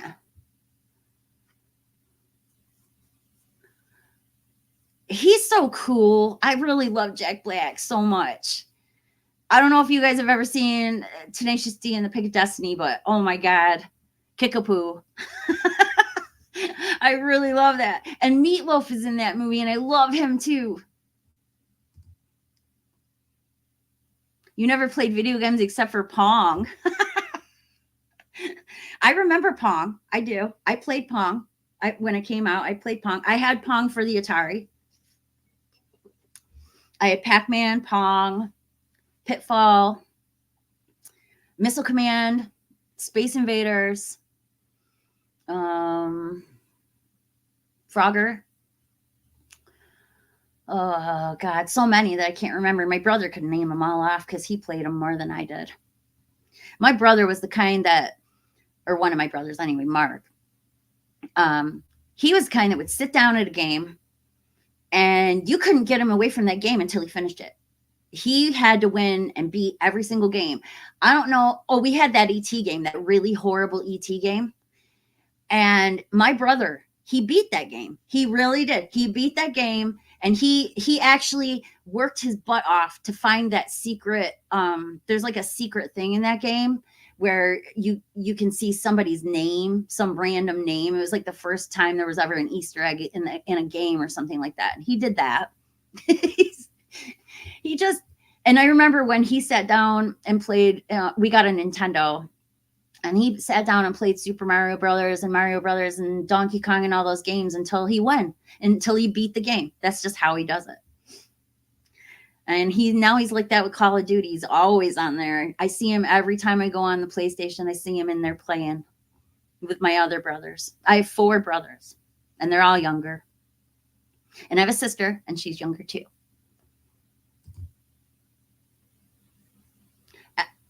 Do they? Is it why? Is it dark? What's the reason? Jason took a greyhound from Camp Crystal Lake. Right. You know, how the hell did he get there? That just doesn't make any sense. It really doesn't. I don't know. I will never believe that Alice is gone. I believe that's a dream sequence, and that Alice could definitely come back in another movie. I want her to come back in another movie. I would love to see a Friday the 13th movie where all of the final girls come back and fight Jason and finally get rid of him for once and for all. Yeah, that's what I want. And I know a lot of people, were upset over the whole Halloween ends thing with Jason or Michael getting put in the grinder. I'm not. I see it as like a relief. I'm so tired of constant rehashing, same thing over and over again. What is this, Groundhog Day? Why do we have to stick with the same things? We should get new stuff. I want new stuff. I want new killers and new antagonists and new protagonists and just, I want something fresh. And I'm so tired of the same old thing. I mean, Michael is too old, right? If you go by time, he's too old. And they did show time in that trilogy, which I think is very important. And I think that they're trying to tell you, the reason they call it Halloween Ends and they put Michael in that grinder is because people are trying to tell you things have to end. They can't go on forever because time doesn't go on forever. We don't go on forever. So time will catch up with us all. Hey, Danielle, how are you? Hola. Yeah, Alice is in a Friday the 13th fan film. That's what I'm saying. Like, she said that to me, and I'm like, really? I didn't know. And I'm going to have to go check that out. I haven't had a chance to yet, but I will. Jason took a boat like he takes to Manhattan. That's funny. Here's the thing. I hate that movie so much. I really do. It's not my favorite of the series, and I watch it the least out of all of them, except for maybe Jason Goes to Hell, which some people really like that movie, and I get it. If it's a movie on its own without the Friday the 13th thing attached to it, it makes sense.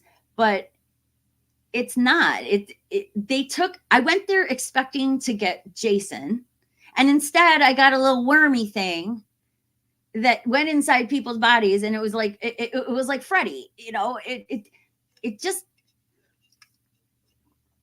I didn't like it. I was disappointed when I saw that at the theater. And Jason sure didn't make a phone call either. No, he didn't. Who knows though? He might actually know how to use a phone. I mean, he was what, 8 when he died or something? So he might have actually known how to use a phone, but he did not know how to drive or find somebody for that matter. I think the muffin ending in part 2 was left up to interpretation, whether it's a dream or not. It's very ambiguous. Yeah, it is very ambiguous because she's like, "Where's Paul? Where's Paul? Where's Paul?" I always thought that was strange. And I thought when they made part 3 that they would tell us what happened to Paul, but they never do. You never find out what happened to Paul.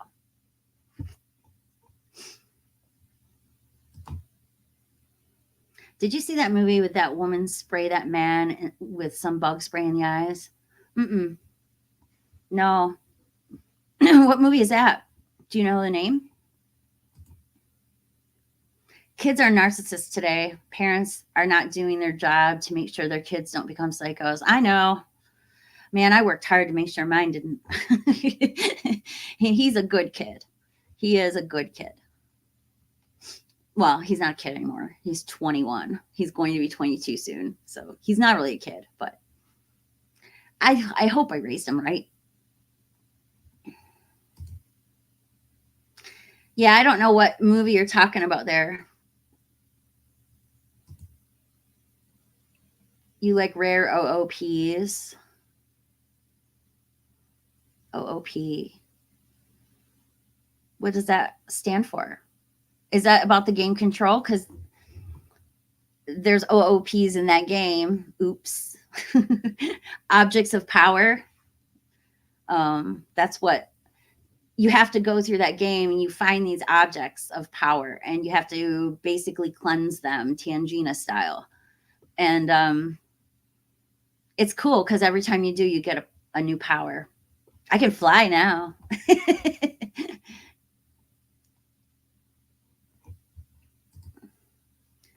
All these kids don't know the meaning of racist or sexist or homophobic. They just throw those words out when you try and tell them off for being poop heads. Yes, I know. Seriously, I can't understand. This kid, I would have stood up and smacked him. There is no way that you're going to disturb my lunch when I am sitting outside at a table at a restaurant. Don't come up to me and get your phone, put your phone in my face.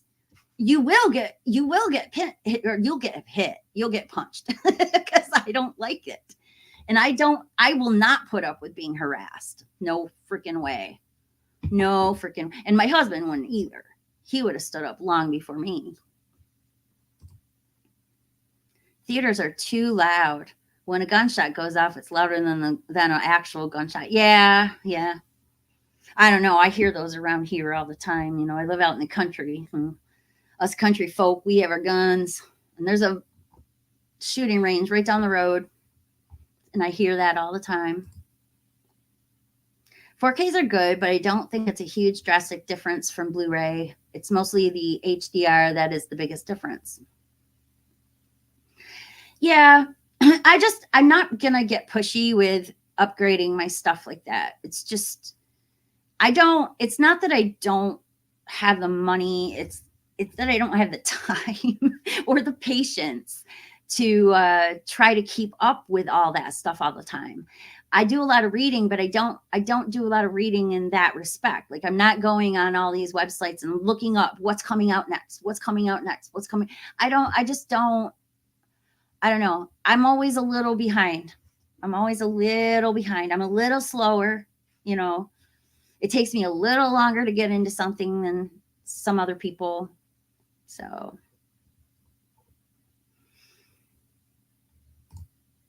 frame and focus. Yeah, but I love that. I missed what that was about. Playing Elder Scrolls Online as I'm watching this. Yeah, my son, he tried to get me to play Skyrim, and I just could not get into it. It's just not my thing. Open world games are just terrifying. Well, who wants that? I want a linear story that tells me where I need to go, that doesn't make me confused, that tells me a good story and makes me feel things. That's what I want out of games. I don't really want a game to be all about the battles. I want it to have some kind of substance. And that's why I like these Remedy games, because there's real like emotional substance to the games. So I didn't feel that with Skyrim. You like playing Tetris. It's been a while, but I used to like to play that too. I used to have an original Game Boy. Um, my mom gave it to my brothers, and then my brothers got rid of it. And I'm like, you stupid idiots. Because if I had that, I mean, those things are worth a ton of money now. It was original, black and white, didn't have color. It was pretty cool, and they got rid of it. Hey, Melissa, how are you? Everybody saying hi. People just don't like the more natural colors and darker contrast on the Friday one 4K. I get it. I really like my DVD. My old DVD works just fine, and it's not too dark, and it looks good. And even though it's a 20-year-old DVD, it's it means a lot to me to have it. And I like how it's got the lenticular, you know, picture on it and stuff. I don't know. I have that movie in about 4 different forms. So I don't know.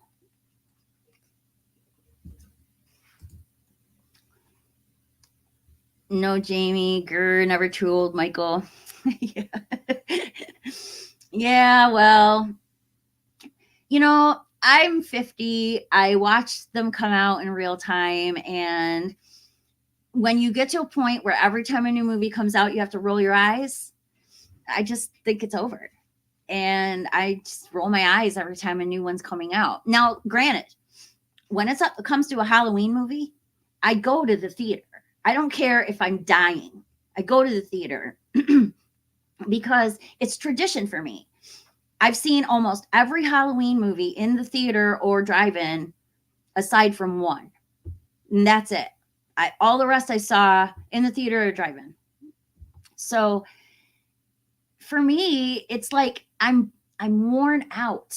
I'm worn out of it. I don't really care about it anymore. I want to see something different, something new. I don't want to see the same mask, the same person, the same things happening over and over and over again. When are we going to, that's what Wes Craven was trying to say with Scream 1, when are we going to get sick of this? When are we going to understand that we know the rules all too well? And that's kind of how I feel about Halloween right now.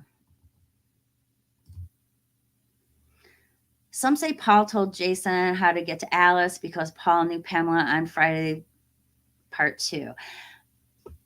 Is there a part in part 2 where he says he knew Pamela? Because I don't remember that. I don't know. I think that's a weird theory. Still breathing. Yeah. Halloween Ends was a crime against humanity for me. Michael should have drugged Jamie Lee Curtis's ass in that thing with him at the end. That's kind of funny because that would have been excellent. I would have loved that. As it was, I loved the end. I was it thrilled me. It thrilled me. It made me feel justified. I felt justified in my feelings when I saw that, because it made me realize that the people who made the movie also feel the same way about it. So I don't know. I really, really enjoyed it. And Jamie Lee Curtis even said before the movie came out that a lot of people were going to be mad. And when I saw that, I was like, oh yeah, a lot of people are going to be mad. But don't get mad at me for feeling this way, guys, because, really, I have my reasons, just like you guys have your reasons for wanting to see more. I have my reasons for wanting not to see more. Even though if another one comes out, I'll drag my dumb ass to the movie theater to see it, because it's tradition, and I am a person who likes traditions. So I will go see another one if it comes out. I'm only that way with Halloween movies I wish I was that way with Saw, because I would have loved to have seen all the Saw movies in the theater. But unfortunately, I didn't get to see any Saw movies except for Spiral in the theater, because there's a time period where I just wasn't going to the theater a lot. I was busy. I was being a mom. I was coaching cheerleading. I was, had things going on all the time, baked goods for bake sales and Tupperware sales and all these things. And so I really spent more time watching HBO, Showtime, and all the movie channels. My cousin worked at the cable company, and she got me a deal. I had all of the movie stations. We're talking about, I don't know, 25, 30 stations for $90 a month. Now, that didn't last, though. It only lasted a little while, and then they realized it, and then they started upping our monthly charge or whatever. And when we finally realized we were paying too much, we quit. We got rid of it. My husband looked up the numbers, and he's like, "Oh my God, Jamie, we are paying the same amount of money for our cable that the richest people in the county are paying. So we got to get rid of this." I'm like, "Yeah, I agree." So, because we're not poor, but we're not rich. We're not rich, so we couldn't really afford that. Hello, Jamie. I think this is the first time I've been on your channel. Well, welcome. Welcome. I've been nominated for Horror YouTuber of the Month. And there's a little pinned comment at the top of the chat that will take you to the page that you can vote on. And if you so choose to, you can put my name in there. Or if you so choose, you can go and check out the other channels that are nominated, which I urge you to do. And you can write in one of their names if you prefer them, because they're all really good channels. So go check them out. How did Jason get back to Crystal Lake from New York? That's what I'm saying. How? It just doesn't make any sense. I could see if he snuck onto the boat or whatever, but God, that one is just so hard for me to watch. I get so mad. There's things about it I like, of course, but it's just dumb. Like, what are they supposed to be, seniors in high school or seniors in college? And why is the one chick sleeping with the principal or whatever he is? The whole thing is just weird. We're talking about 89, which is a weird time anyways, but still. I also bought that Slumber Party Massacre double feature 4K that looks pretty good. Awesome. Slumber Party Massacre. I saw that in the theater when I was young, and that's a good one. I went with my friend Marge. A lot of times when I was going to the movies back then, I was going with my friend Marge. She liked movies as much as me, and she liked horror movies. And I went and saw The Lost Boys with her. I went and saw, oh God, I can't think. My mind just went blank. But I went and saw pretty much everything in the 80s with her, and it was fun. I miss her. I haven't seen her in a long time. Yeah.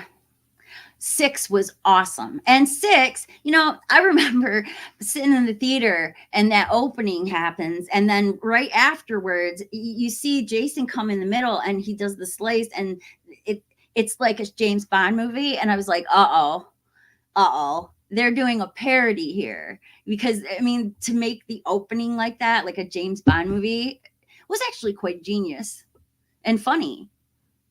I love 6. It's one of my favorite ones. I actually just watched that one.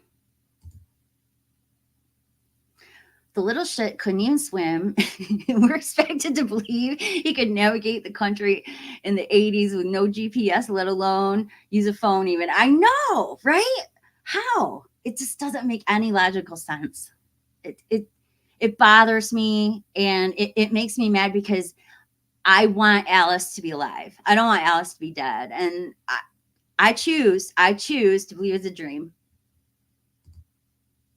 Me too, Melissa. I want to see it. Everybody's saying it's really, really, really good.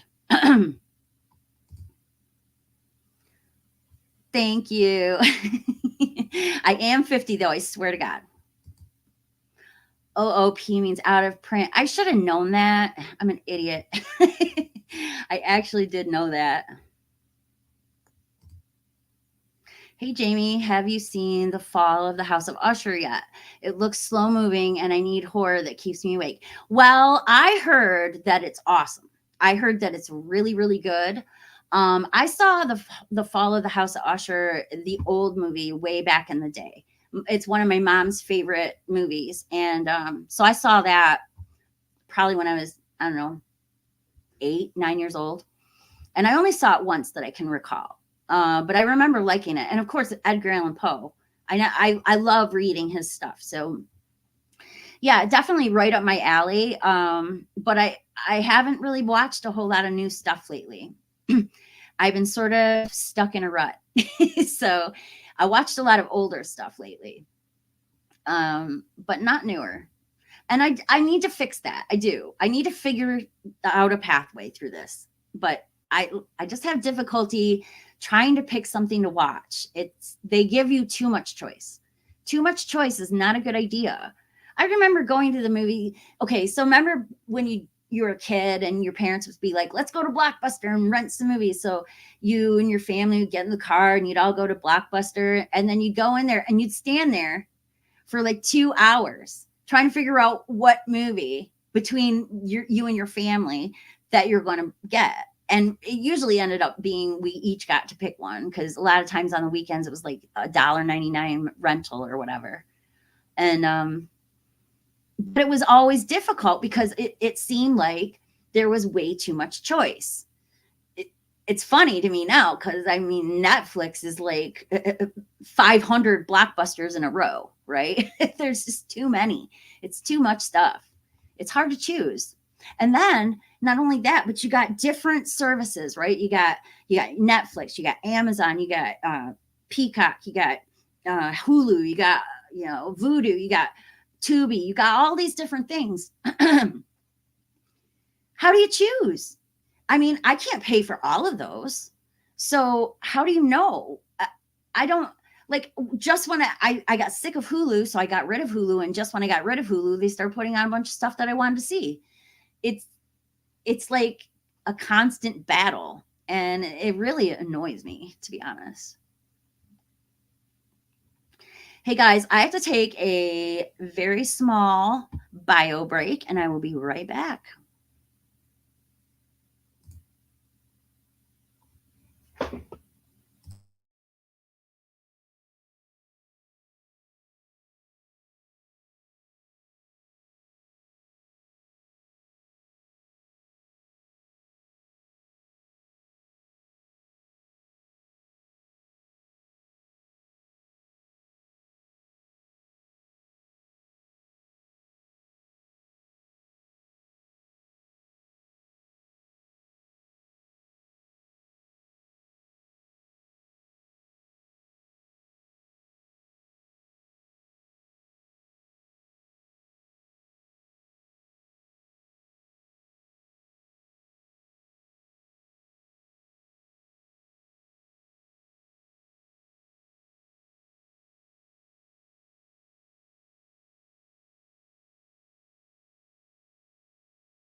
Okay, sorry about that, guys.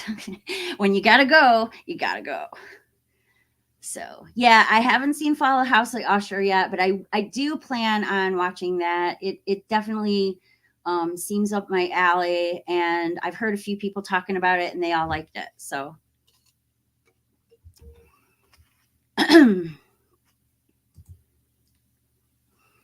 Los Angeles was never Lost Angels was never released on DVD, just VHS. Teenage Polly Shores and one of the Beastie Boys. Oh, is that the one Mike D's in? Right, that's his name, right? Or is it Ad Rock? I can't. I get them confused sometimes. I love the Beastie Boys, but I always confuse them.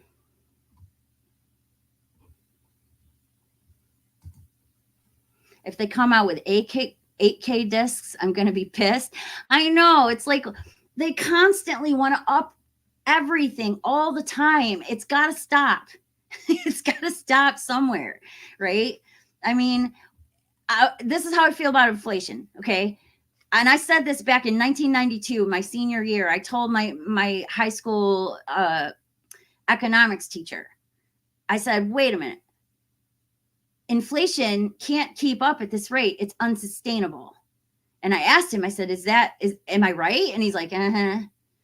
It isn't sustainable. We're not all going to be millionaires. They can't keep upping their ante all the time. Like these companies and corporations that are constantly like, they have to up themselves every year. They're hurting everybody because they don't need to do that. They want to do that. They don't need to. That's the problem. Everybody does what they want instead of what they need.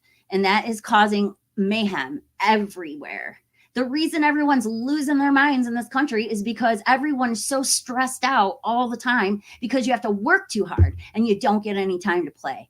It's stupid. It makes me angry. It's the reason why I wanted to work in politics and I wanted to stop this whole thing from happening. This whole idea of inflation is killing everybody. We cannot keep this. It is unsustainable. Prices can't keep going up because I'm seriously pissed that we even pay more than $10,000 for cars. I remember my dad bought his first house for $30,000. You can get cars that are $50,000 or $60,000 these days. That's sick. That's sick. It makes me angry. It makes me really mad. And I don't want that. That's why I always buy used. I will not buy a new car, even if I can. I'm not going to buy a new car because I think it's bullshit. It's stupid. And don't lease your cars. Don't lease them. That's bad. You're wasting money. You're wasting it. Don't lease cars. Buy them. Don't lease them. That is a pyramid scheme type thing. You guys don't have to listen to my advice though. I'm just shouting and popping off at the mouth. I'm showing my age here, but does anyone remember Mad Dog McCree? Yes, sort of. The name is familiar. Is that a TV show? Mad Dog. Yes, I do remember that. Right? I don't know. It sounds super familiar. I probably do know what you're talking about if you explained it a little deeper. I'm okay, thank you. Oh, sorry. Don't mean to get into your personal conversations. It's not there are games. I love learning about the lore, but I can't get into playing them. The Elder Scrolls Skyrim. I love the lore of the world. It's awesome and dark. It is. I see the appeal. It's just that for me, it just doesn't work. It's not my kind of game. I don't like it. It just feels too big. It makes me feel very nervous to play games that have such an expanse to them. I like linear stories that tell me where I need to go, not tell me to go off in any direction I want, because then I'm going to be like, well, what's the right way? And maybe there isn't a right way, but that's not how my brain works. So I can't. It's too much for me.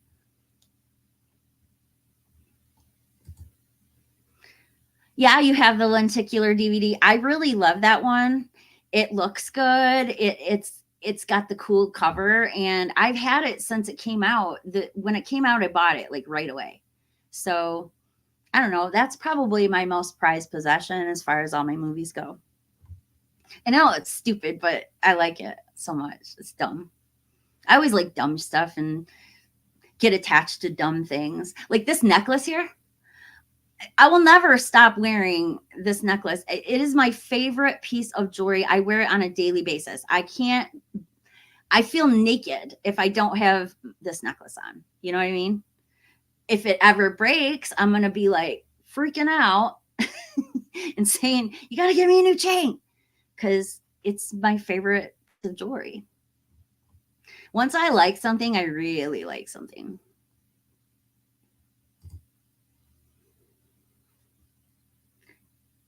you enjoy Saw on DVD, then I have the Blu-rays and they don't look too bad. I do have a DVD of it. I have Saw 1 and Saw 2 on DVD that I bought at Blockbuster. So they're Blockbuster movies because they were going out of business, and I went down there and I rated them. And those were two of them that I got. So I kind of prize those, but I don't really watch them anymore. They're just kind of sitting in my collection because I have all the Blu-rays. So thank you. I appreciate that greatly because, getting older sucks. It does. It's very nerve-wracking. 7:47 p.m. here. There's 4 movies being shown here in the walking distance. Oh, you like outdoor movies? That's cool. You must be over on the West Coast, right? Because it's 10 o'clock here.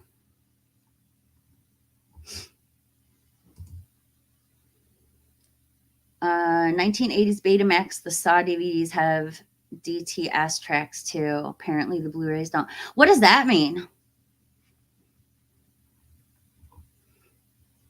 That's an interesting little thing. What does that mean? I feel the same way about Star Wars that you feel about Halloween. If I see a lightsaber, it will be too soon.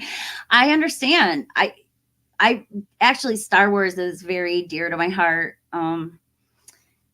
I saw the original Star Wars when I was 5, and I went to the movies with my mom, and I had seen other things, right? But I had never seen anything like this. And when Darth Vader comes up on that screen, he's bigger than life. He's got that breathing. And then I was like, this is the greatest thing I've ever seen in my entire life. And I literally was obsessed with Star Wars after that. Like all my friends were. In kindergarten, we were playing on the playground and pretending to be all the different characters. And it's just something in my life that it meant so much to me. And I don't mind the first trilogy. I don't mind the second trilogy, even though Phantom Menace is, I still don't mind the second trilogy. The third trilogy, I see what they were trying to do, and it's not bad. It isn't bad. And Adam Driver never disappoints me. But it was unnecessary, and I don't know why they think they got to bleed everything dry. And Disney, I'm not a huge Disney fan. I'm really not. And the fact that they own it bothers me. I don't like seeing them wring everything dry like they do. And I've never been to Disney World. I probably will never go there because, when I was younger, it was because I was scared. I don't like those people walking around in those happy costumes. I will go and I will hug a person dressed up as Michael Myers, but somebody dressed up as Mickey Mouse, I am not going near it. I'm not going near it. I remember when I used to work at Walmart, one time there was this McDonald's thing going on down there. We had this McDonald's thing going on. And so Grimace was down there at the store walking around, and I avoided him all day. I kept going to the other side of the store and walking around him. My husband was laughing at me, trying to push me to him. And I'm like, no. I don't want nothing to do with those happy looking costumes. They creep me out. I would much rather be like around somebody dressed as Freddy Krueger or Michael Myers or Jason Voorhees or like John Kramer or somebody else, not the Disney characters. They are terrifying.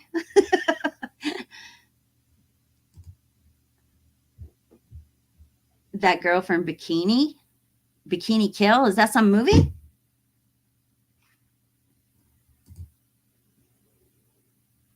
Thank you. I'm going to lose it quick though, guys. Trust me. It's going fast. My looks are going fast. I have to face it. I mean, I'm going to be 60 one day. What's going to happen in 10 years? I don't know. Everything's going to slide. Everything's going to fall. And I don't want to be that person, but you know what? It's going to happen. I just hope that I look better at 60 than my mom did. It's not for everyone. I must miss that. I don't know what that's about. One thing that kills franchises is they get scared to kill the iconic final girl. Jamie can die as Ken, Nev, and Sid. Yeah, I agree. I think they need to take risks like that. You're right. I really wish they would take more risks like that, where in the final movie, the antagonist and protagonist kill each other would be pretty awesome, especially in something like Scream or Halloween. That would be pretty epic. But I'm okay with what they did because I liked seeing what they did. I liked what they did. I liked that the whole town took him to the junkyard and put him in the grinder. To me, it was cathartic. So as a person who's watched it all come out in real time, it really felt it felt complete for me. So I really don't want to see any more Halloweens come out, although I'm sure I'm gonna be in the minority there. So Fear Factory music video. Yeah. I'm pretty sure I have that. James Bond is my tradition. I can't shake it. I like No Time to Die more than most, it seems. No, I like James Bond movies, all of them. And I don't mind when they switch over James Bond so much. I mean, technically, Roger Moore is really would be who I consider to be the most popular 007 because that's my era. But Daniel Craig was so good as 007. He brought, instead of being like overly sleek and streamlined and almost too good looking, he brought a roughness, a Bruce Willis type kind of feeling to the character. And I really enjoyed that. I really did. He was good. Hey, Mikey, how are you? It's good to see you. It's been a while. Yeah, I need to stream more. I need to do more stuff. I'm working my butt off trying to figure out how to get through what I'm going through so I can get where I want to be. So I'm looking for, people to help me to figure out this new software, this editing software that I'm trying to learn. Or even if not that one, I will get another one. I need to learn how to do this. I need to get back to being able to make videos that are edited. And I feel a little lost in limbo right now with that. So someone explained James Bond is a code name, not tied to a specific person, hence the different actor. That's right. Yep. Yeah, they changed them when I was a kid. So for me, it always just seemed like that was normal. I knew they had changed, several times up until just the recent one. So I always felt like it was normal.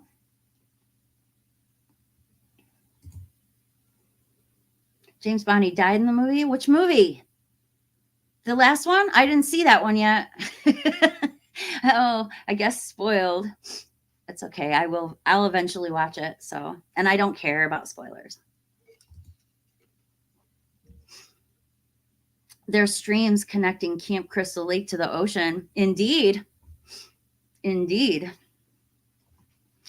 And where I live, the water in the lake here, this is the beginning.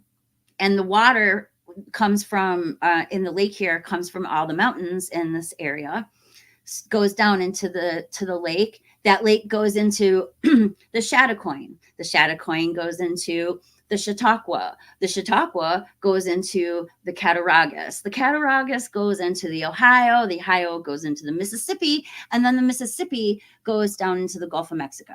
So the water from here ends up in the Gulf. Isn't that cool?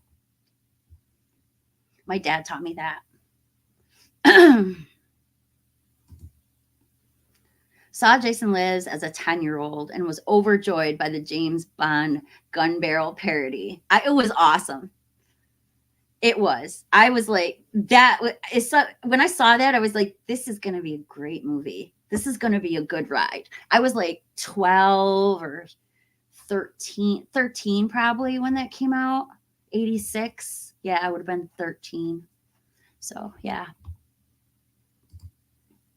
I watched The Howling in 4K. That looked pretty awesome considering the source material. That's my favorite werewolf movie of all time. I have a signed copy up there. I met Dee Wallace last year at Scarefest, and I had her sign it, and she wrote "Bite Me." I love that. It's pretty cool. But it's my favorite. I love that movie so much. I have the Steel book, and I don't think it's 4K. But I'm okay with that. Like I said, I'm just not ready to upgrade yet. I always wonder, like, if I upgrade right away, what if it doesn't last? You know, what if like 4Ks become like obsolete, like, you know, like Betamax did, you know? So I don't want to. I'm fine with everything the way it is. So I don't know. I guess if it ain't broke, don't fix it. Isn't Carla, I don't know how to say her last name. Yes, she is in it. You have a bias towards her? She's beautiful. I really liked her in Gerald's Game. Gerald's Game is a good movie. Nightmare on Elm Street is a holy grail 4K that refuses to be. I have, mine is actually a Spanish release, I think, or it might be Mexican release. I'm not sure. But it's not my region. And I can only play certain discs in there. Like I can't watch the special features unless I change my PlayStation to a different region. And I don't want to do that because the PlayStation only lets you do it like 3 times. So if you do it once and then you do it again, and then you do it again, you'll never get it back to the beginning. So I just leave it alone. I'm going to end up I will get a region-free Blu-ray player eventually. You don't think I'll like the movie, The Howling New Moon Rising? Is that a new one? There's no new Howling movies, right? I'm sure I've seen it.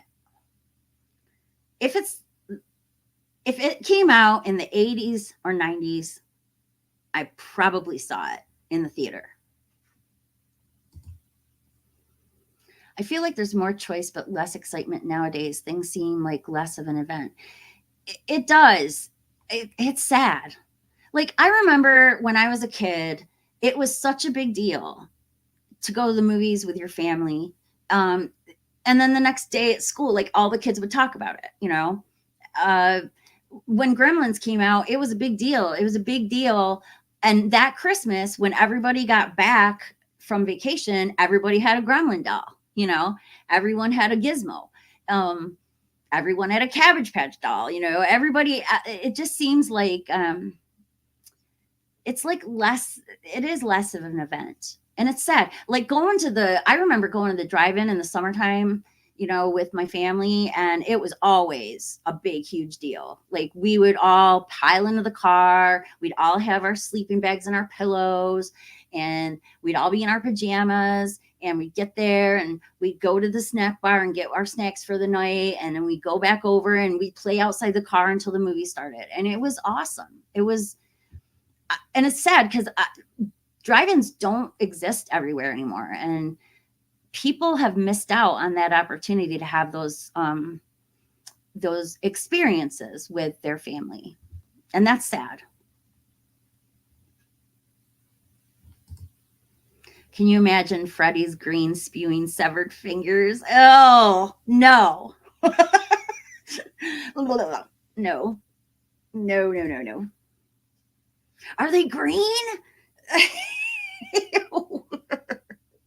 Gross. I thought they were brown. I always pictured them as brown. Or the fountain of blood coming out of Glenn's bed in 4K. Oh my God. Yeah, see, I don't know. I don't know. It probably would look better. You guys are always saying that it does look better in 4K. So maybe I'm the one who's being silly. But I'm very, very frugal. So I'm very particular about what I spend money on and what I don't. And if I don't feel like it's worth it to spend the money, I won't do it. So that's like a sheriff said on Super Troopers, when you gotta go, you gotta go. I love that movie with all my freaking soul. I love that movie so much. Meow.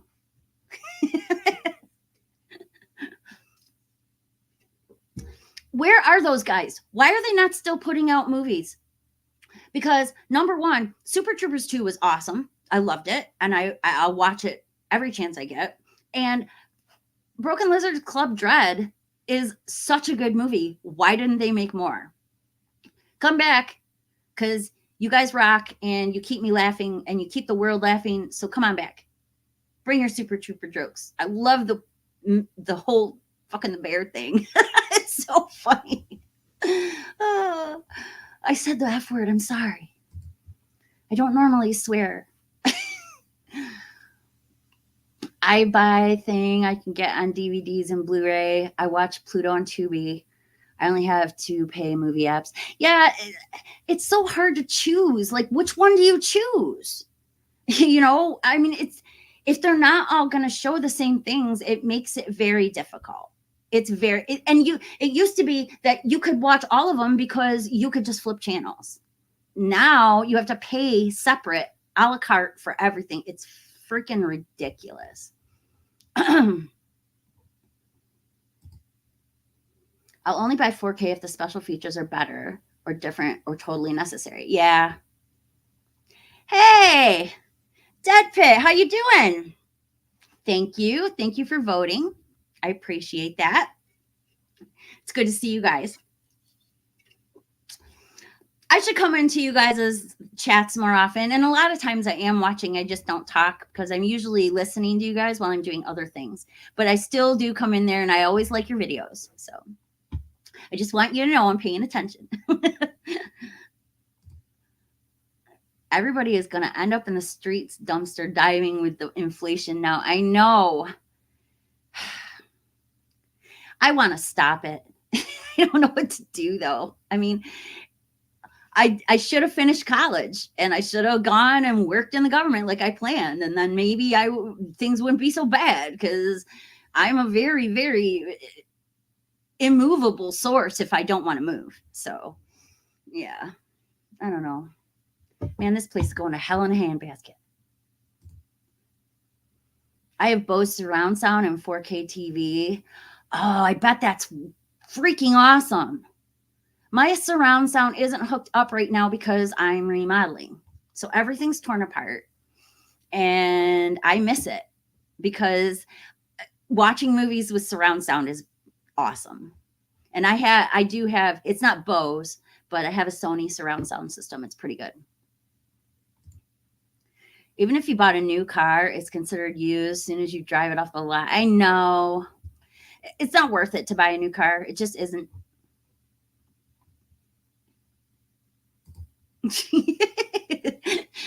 Robert putting cute faces in there. Mad Dog, is that the hand puppet? I don't remember. Run a center of errands or something. I don't know what you guys are talking about there. Mad Dog McCree was a live-action Western arcade game. It seemed so cool at the time because it was like a film with real actors. Oh, yeah, like kind of like Night Trap was, right? Yeah, I don't think I ever played that one. That seems like something my brothers would get into, though.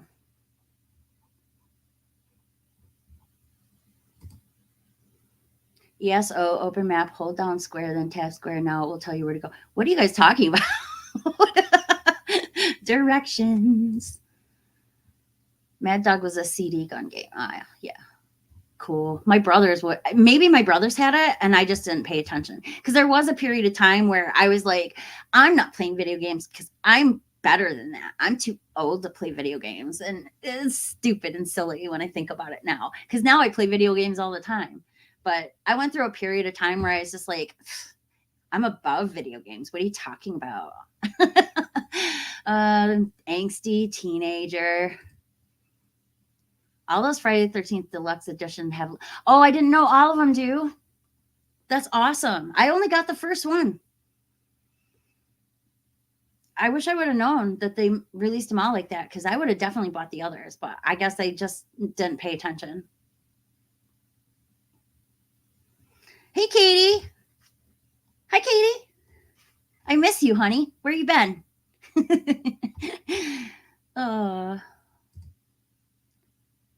That first clear Saw DVD case with the slipcover was awesome. I remember. Where is it? Hold on 1 second. Oh crap! I can't get out of here. Just hang on 1 second.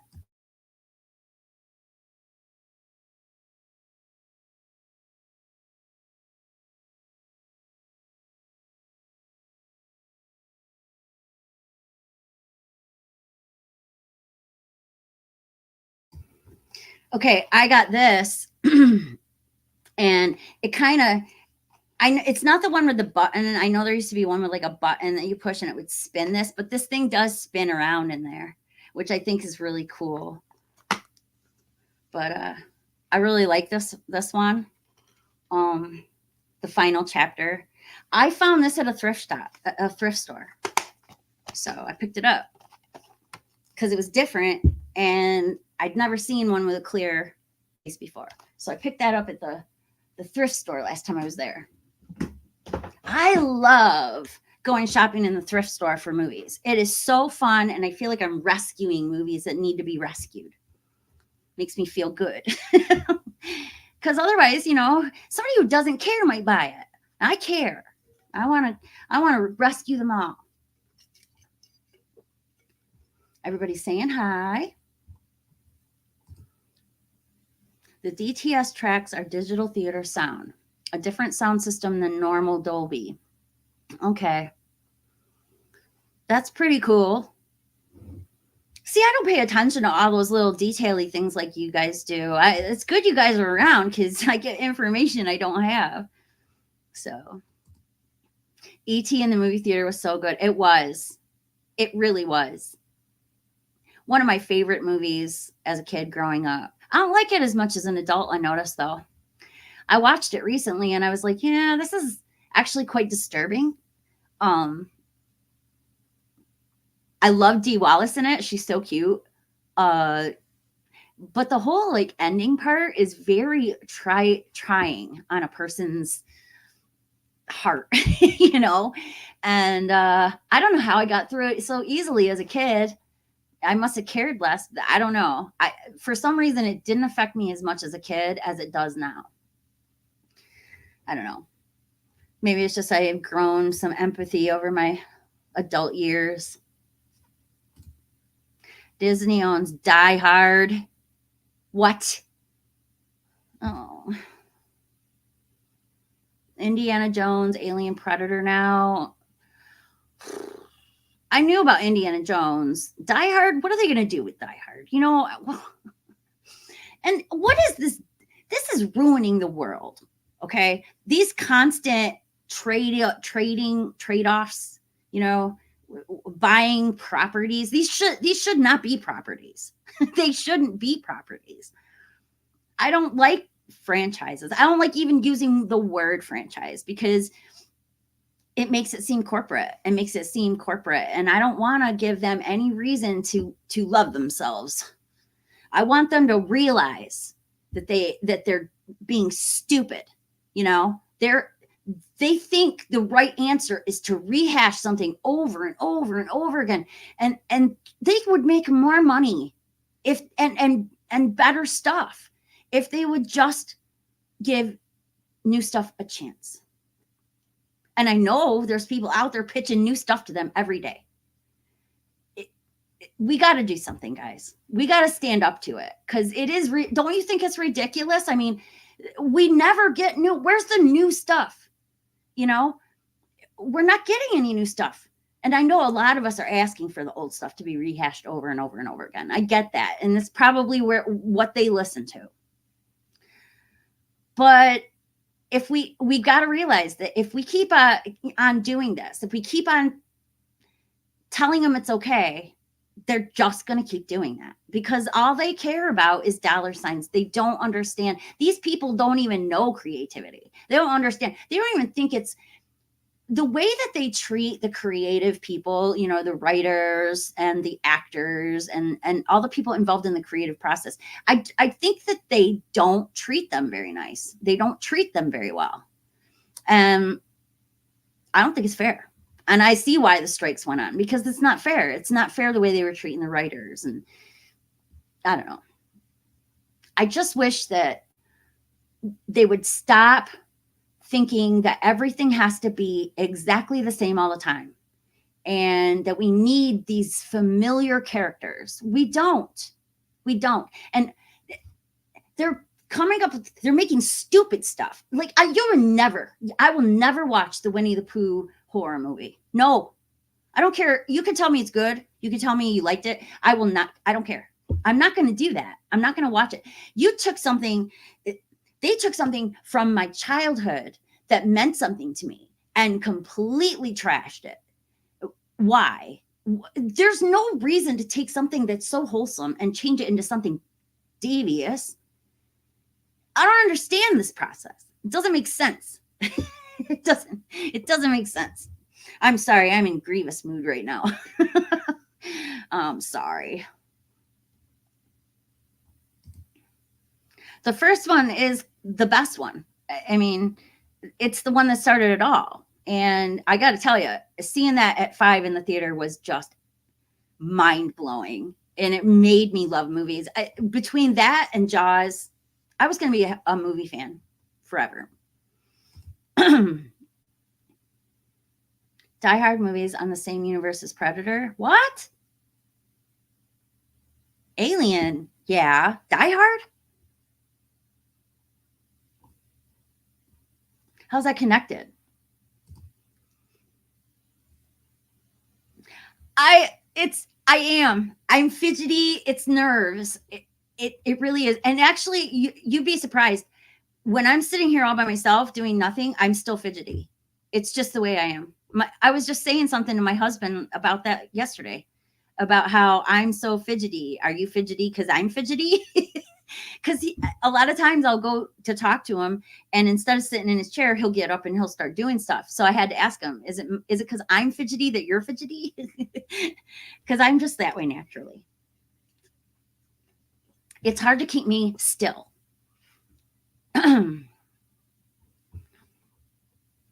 And I've had people say stuff about that the whole time I've been doing YouTube.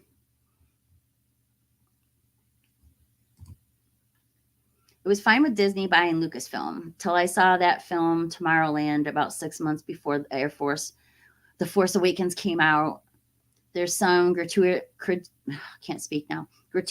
Star Wars referencing in that movie. Yeah. You know, I did like Tomorrowland though. I really did like that movie. It wasn't bad. I watched it a few times. I didn't think it was horrible. But I don't know. Was The Rock in that? I think The Rock was in that, right? Some women really pull off 60. Some do, and I hope I'm going to be one of them. Hopefully. Lucas and Disney didn't really want to tell a story. They wanted to sell merchandise. That makes me so angry. Michael's head popped like a bloody zit in that grinder. It did. That's funny.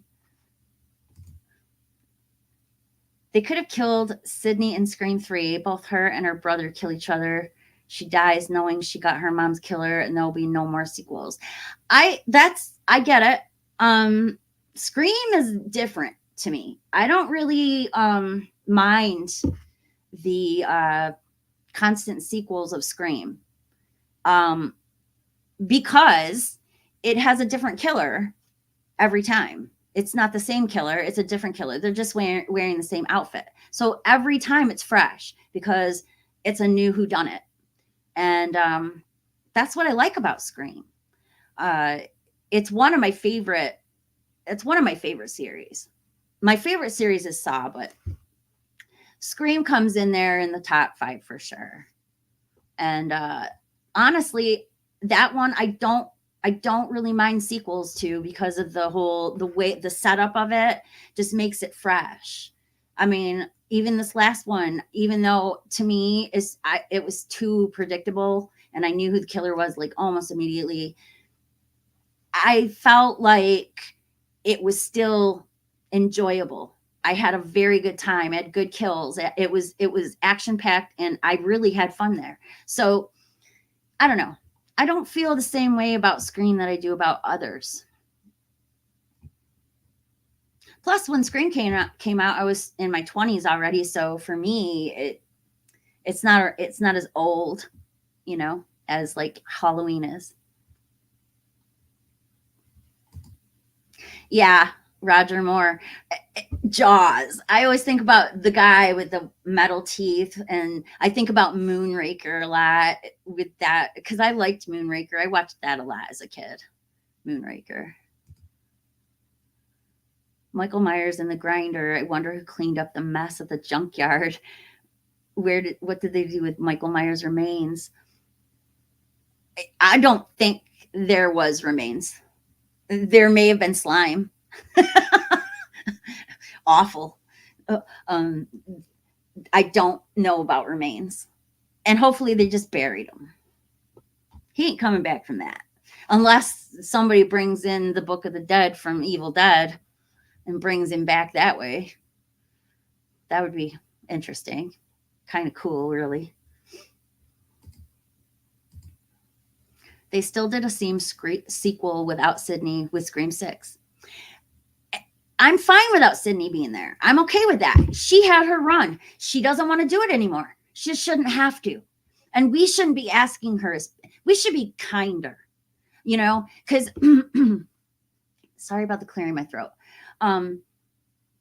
We should be kinder and more empathetic towards her reasoning. I mean, we can't constantly want to suck everything dry all the time, We should understand that she might be done with it and she might not want to do anymore. And we should respect that. And I know she didn't want to do anymore. Now, maybe she's coming back for 7. There's a lot of speculation out there. I don't know. But if she does, I'm good with that. If she doesn't, I'm okay. I'm okay either way.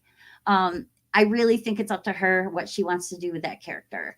And I think it's fair how they ended it for her. She got her ending and it was a good one. So I don't know. I don't know about her coming back. Pierce Brosnan was good. I liked him as 007. Sean Connery, it was more of the rougher kind of type, like the Daniel Craig was, because he had a roughness to him, and Sean Connery had that roughness. Pierce Brosnan and Roger Moore had they got a class to them that's different. It's just different. The Howling is good. My only problem is some of the animated effects that they use. Yeah, to me though, like that transformation that is better than the one in American Werewolf in London. Now, I'm not saying American Werewolf in London isn't good. It is, and it has a great transformation scene. It's different. It's in the open. It's in the light. There's music playing. It's different. The Howling is gritty and grimy and greasy and dark, and I love that. I love that. I love anything that is dark and gritty. So I want something to make me feel extremely uncomfortable, and that one makes me uncomfortable. I felt like American Werewolf in London was scary, but it was funny. It was more funny to me. And I don't know. I just prefer The Howling. It's just me. The Howling 4K Steelbook is a 4K. Yeah, I don't think I have the 4K though. I think I have the old Steelbook. It is a fun, bad sequel. It's a bad sequel. A really bad one. But I'll watch it for fun. Jason Goes to Hell is a love letter to the Friday franchise and other horror films.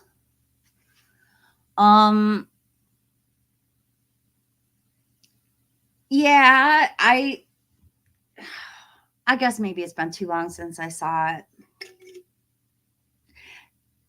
I think I only saw it twice. I saw it fully when I went to the theater. And then I think that I might have seen it again in full, maybe once when I was just sitting at home. For some reason, it reminds me of filling out my wedding invitations. So I might have watched it sometime when I was filling out my wedding invitations or something. But I just don't like it. If it wasn't a Friday the 13th film, I might like it better, but I just don't. I just don't like it. Nightmare on Elm Street needs the shout treatment. The Blu-ray set for A Nightmare isn't as good as it could be. Indeed. Because the films are bunched together on single discs. I don't know.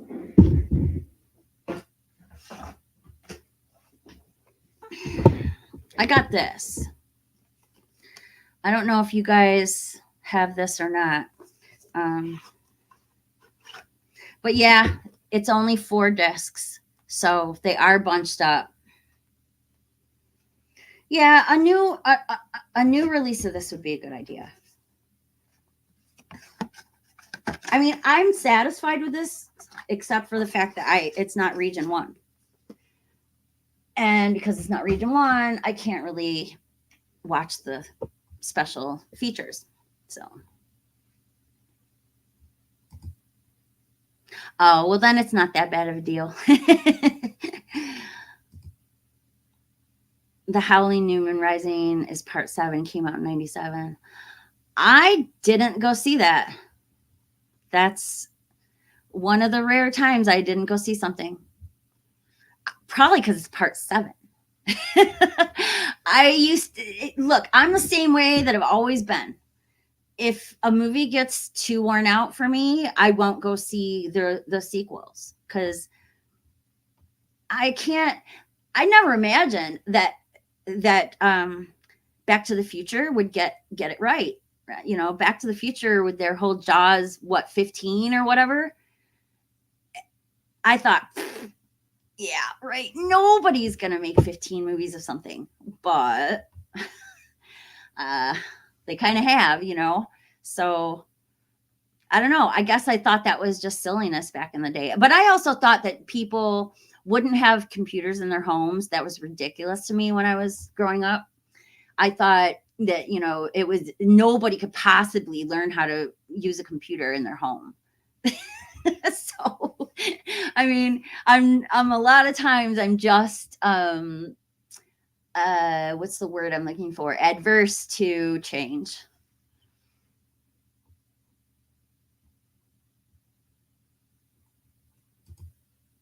Oh, I'm jealous.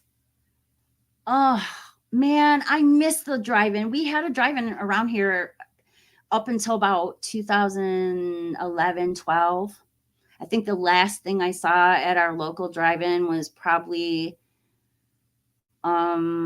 Transformers, Revenge of the Fallen, I think is the last thing I saw at the drive-in. Yes, I'm drinking a lot of caffeine tonight, and that's probably why I'm so fidgety. But I'm thirsty. Talking makes me thirsty. There's only one Bond movie I like. It's Pierce Brosnan. That's a good one. I really like that one. It's a good one. Jamie of Region Free doesn't have a Region Free player. Yeah, I know it's ironic, but I'm no longer on Region Free. So yeah, I do miss it. We never had drive-ins in the UK. Oh, we get the occasional outdoor screenings. Oh, that's cool though, but only during the summer. Yeah, I can relate to that because I live in New York, and here we have snow for a good portion of the year. I mean, I've seen snow here in May, so it was always seasonal for us. Jamie, where did you take that picture on Community Wall of Ghostface? Jason and Michael, love it. That was at Scarefest, and they were real people. They're not statues; they're people. They were just standing out in the hallway, and they were doing photos with people. And I was like, I'm not going to pass this up. I knew it would make a fantastic picture, so I had my husband take the picture. And they were super cool, those guys. They didn't speak though. It kind of made me nervous. They wouldn't speak. It was a little unnerving, but funny. And right before I went up there was a little boy who was dressed up as Jason, and he saw the big Jason, was like, I want to get my picture taken with the big Jason. And it was just the cutest thing I ever seen in my life. And then big Jason fist bumped little Jason. It was so cool. I just loved it. That was so cute. That one is underrated. Oh, I must have missed something. Sorry. I'm trying to keep up, guys. There's supposed to be a beer fest 2 called, I know, I really want that. I want it. I mean, Beer Fest is one of my favorite movies. I really love that movie. It's so funny. And I really wish they would do a sequel. Definitely. Hey, Broken Lizard, get your crap together. Because you guys are awesome. There's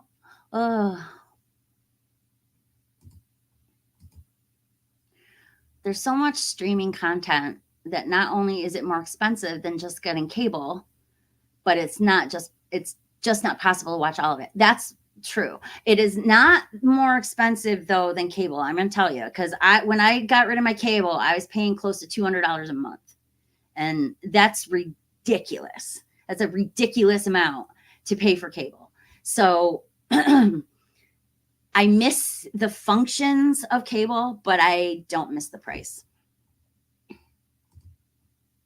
Look Movie 2 has almost any movie you want to see. Is that one of those funny sites though?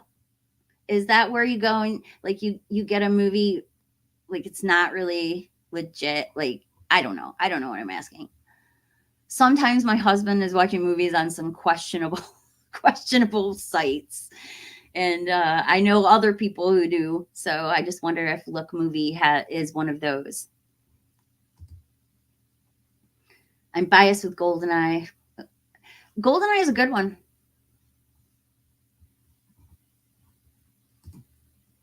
I've been watching a lot of Columbo. It's because the world is a lot more just there. No one gets away with murder. Indeed. My mom loved that guy. She watched every Columbo movie that was ever made. Jamie Lee Curtis was on episodes of Columbo. Yes, she was. Me too. I love going to the thrift stores. I find the craziest stuff at thrift shops. Like, if you look behind me, see that cat way back in the corner there, that big tall sculpture? I found that at the thrift store.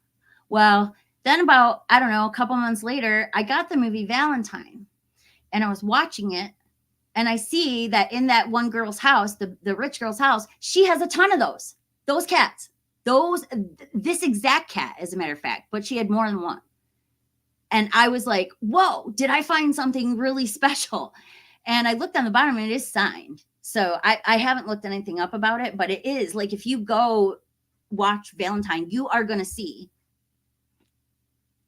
one of these cats. You'll see all these cats. It's along a wall. It's very quick. It's along a wall, but you see them and they're there. And I was like, holy crap. Because I just bought that because I thought it was cool looking. I didn't even know that it was in a movie before.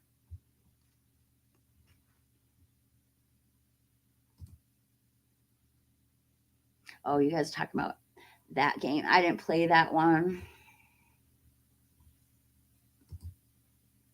E.T. is in the Star Wars universe?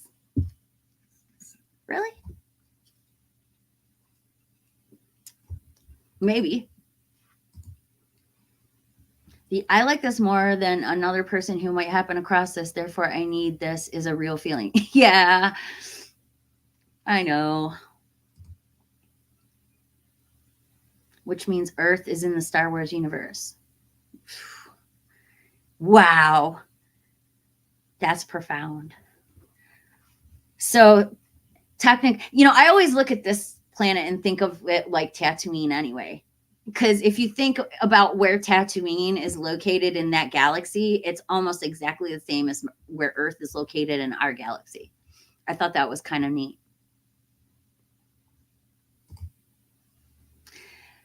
Yeah, I never got into that show. I tried. I couldn't. My husband was into it for a little bit, but I couldn't get into it. I tried. Indiana Jones was a story, not a franchise. Star Wars was a story, Ghostbusters, etc. Yeah. Yes, it was an ongoing story. Pulp Fiction.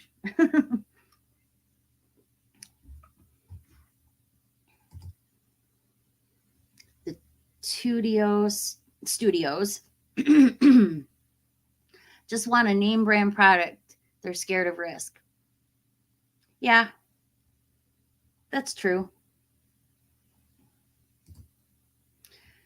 You liked it?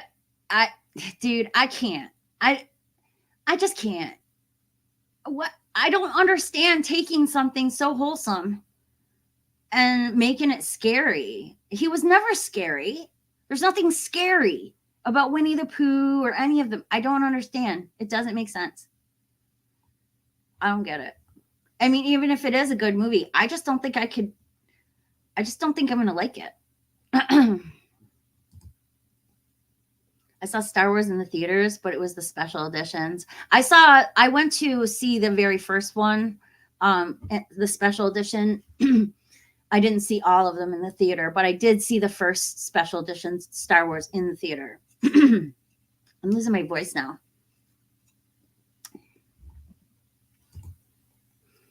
You're just hyperactive, so am I. That's why I was laughing. I am. I have a very, I don't know. I'm a forever cheerleader. That's just I'm bubbly. I'm forever a cheerleader forever and ever. It's just in my nature to be bubbly and fidgety and kind of high energy all the time.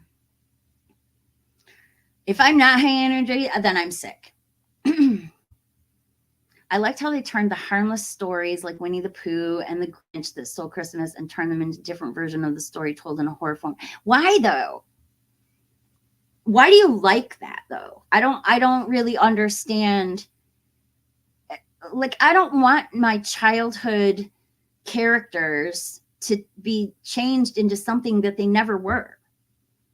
I don't. It's like you're taking something that you wish and then you project it onto there. And not everybody wants that, I don't think. And I really believe in everything should make sense. And it just doesn't make sense to me to take something that never was scary, ever. Never even had a leaning towards scary, and then change it into something like that. And even live action, like, aren't they people in costumes? I don't know. I just can't. I can't get into it. And the Grinch, the Grinch is scary all by himself. He doesn't need a horror movie. I don't know. I don't want to like judge and stuff. You know, you guys can watch whatever you like. I swear. I just, for me personally, I won't like it. And I know I won't like it. Some might think it's good, but I wish I could get into it, but I can't. I enjoy all the screams. I'm not mad they continued. I just thought that they would have been a very, it would have been, it was, she had a decent closure, you know? I thought they gave her a very good closure. She said, "Don't fuck with the original." That's it. That's her end. You know, I really like that. Um, I hope it will be. I hope it won't be predictable like the other one, because the other one was slightly too predictable. No, because I never watched it. I haven't watched MTV since about 2010. They don't play music. That's not my MTV. My MTV is the MTV that started in 1981. I came running home from the pool. It was August something 1981. I come running home from the pool knowing that MTV is going to start. And I'm like, I need to be there for the very first video. And I was there for the first video. Literally, MTV would be turned on in the morning and then turned off at night. It was playing all day long in my house like a radio would. And that's what I liked about MTV. I liked that it had music all day long. I don't know what they were thinking. You don't take music television and then not play music. It doesn't make sense. So no, I haven't watched any of the MTV series because I don't watch MTV anymore. And a lot of times when they do these things, I don't understand their thinking. So for me, Scream is narrow. Scream is this way. Scream doesn't, how do you spread Scream out into episodes? And does it make sense to do that? I don't know. So maybe I'm just snobby. I am a little, I'll admit it. I'm a little bit snobby about what I watch and what I like. And I just can't see myself getting into, like, I didn't watch the Chucky show. I don't even like Child's Play. See, when Child's Play came out, I was 15 when Child's Play came out. 15-year-olds, they don't think dolls are scary, you know? And I saw it in the theater. I went just like everybody else did. I didn't find it scary at all. I found it funny. And I always saw it as more of a lighthearted enjoyment horror film rather than anything really scary. So Chucky is not my thing, you know. Even if I kind of liked the movies and even if I love Brad Dourif, I don't know. It's not my thing. I was just too old for Chucky. What I want to see is a kick-ass Scream crossover, since they're both set in the real world and they both have people dressing up in a costume and committing acts of justice. What do you mean? Who's both? What crossover with what?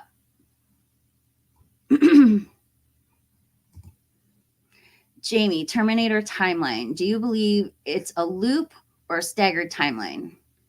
I'm all for staggered so that every movie and TV show is still canon. I don't know. I haven't seen any of the recent stuff. I mean, the last one I saw was the one with the girl from Game of Thrones. And I didn't even really pay much attention to that one. I mean, I liked the ones. Of course, I liked the first three. And I kind of liked 4. I don't know, because I don't know what all that means with canon and staggered and timeline and looping, because there must be information I'm missing. So I can't really judge that. That's a lot. That's the thing. A lot of people are really into this, like,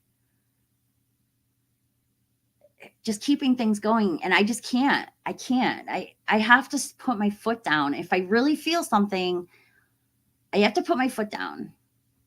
And I don't know. I have what I like and what I don't. And I've never been a huge, like, I'm not real big into the Terminator movies. I mean, I like them. And Arnold Schwarzenegger is my favorite action hero. But I don't know. That one I just don't get into as much. I Scream 5 and 6 on Blu-ray, and you did get the first 3 on 4K. I have the first 3 on Blu-ray, and I also have them on DVD. I don't have 4, and I don't have 5 and 6 yet, but I will get them. And I really like 4. I thought Scream 4 was fun and mean-spirited and just kind of cruel, and I liked it. It was gritty. It was a grittier one. I liked it. What if they made a Scream movie with a supernatural ghost around? Why?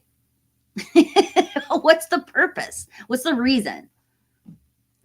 Give me a reason. Give me a reason for a story, and then I'll tell you what I think.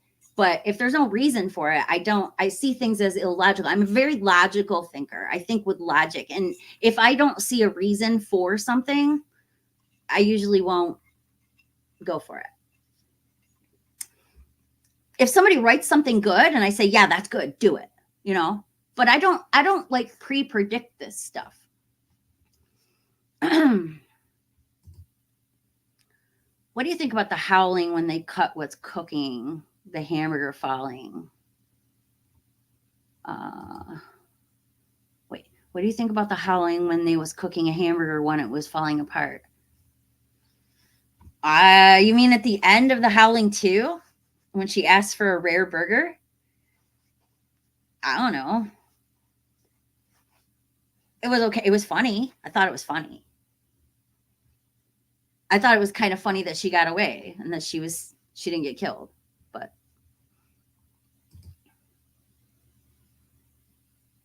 Timothy Dalton was a decent Bond, but he only lasted 1 movie. George Lazenby, same exact thing. He was a good Bond, but he only lasted 1 movie. I actually think George Lazenby should have got more, but I don't know why they switched to Roger Moore.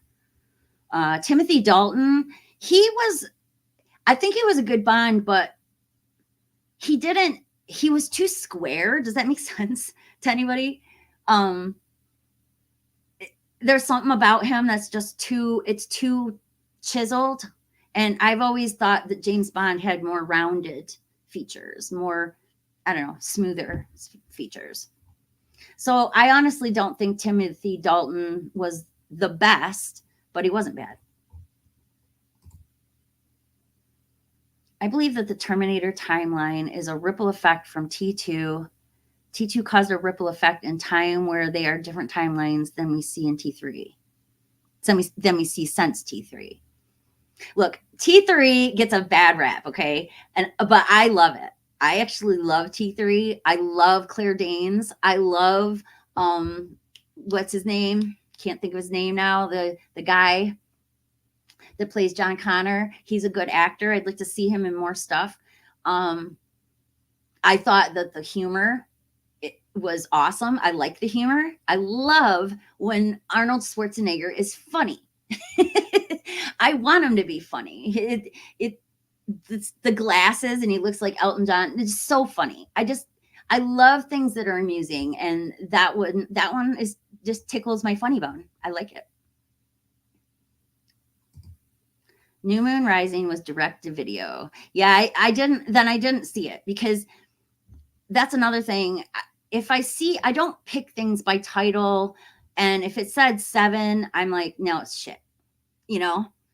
Because back then sequels weren't being made like that. If it was considered, to be not that good if they were direct to video, and I wasn't one to do direct to video movies. I liked to watch the latest, theater movie. But these, like, if it was a Howling 7, I'm going to skip right over it. Because in my opinion, back then, when there wasn't like 7 movies of everything, I thought that was ridiculous. You know, I really did. It's the creative person in me, you know. There is a creative person in me. I do have some art talent, and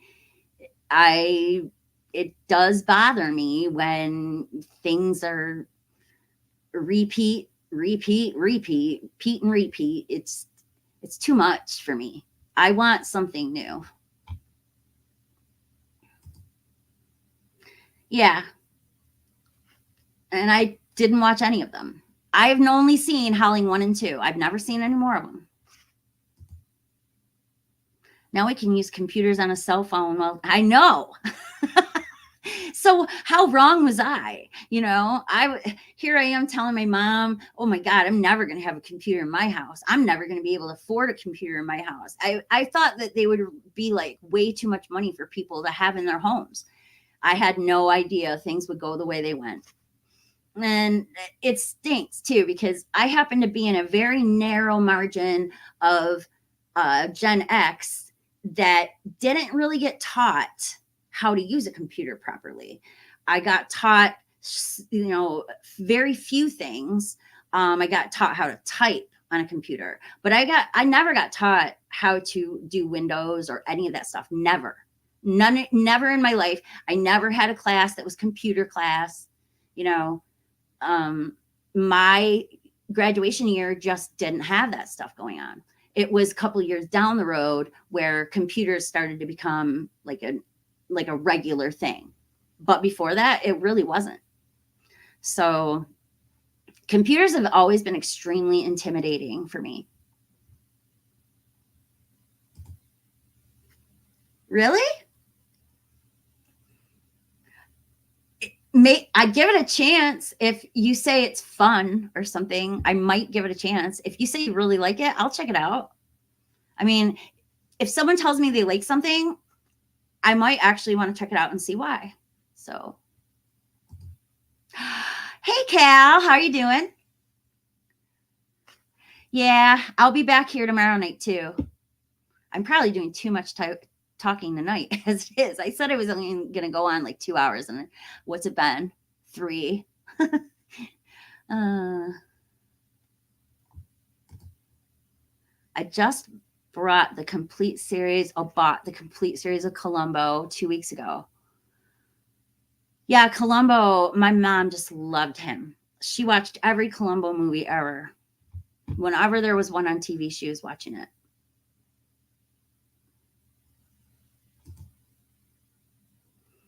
What thumbnail pic? Oh, the one that I have for, okay, yeah.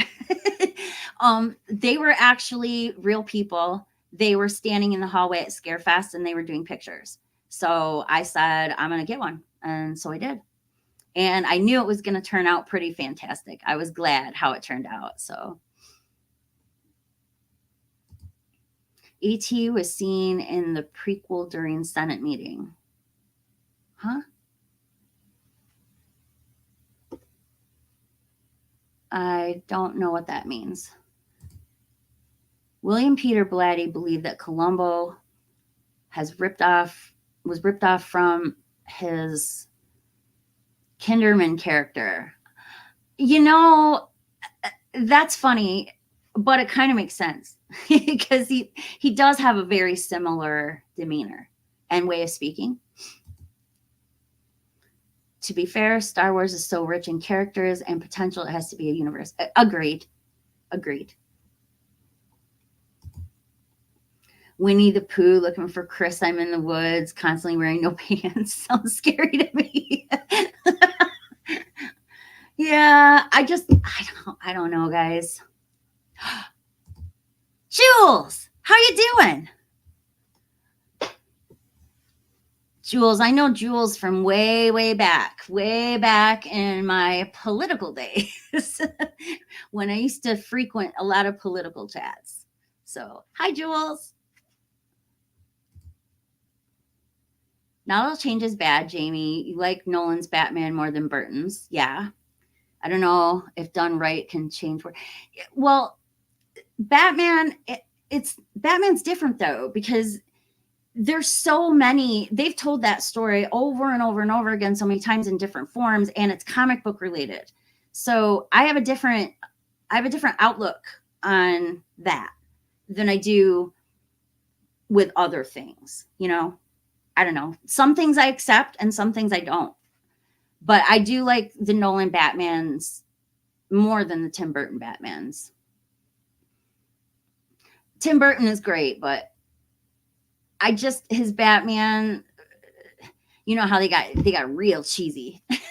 So I don't know. But I really like Nolan's trilogy. It's probably the best version of Batman.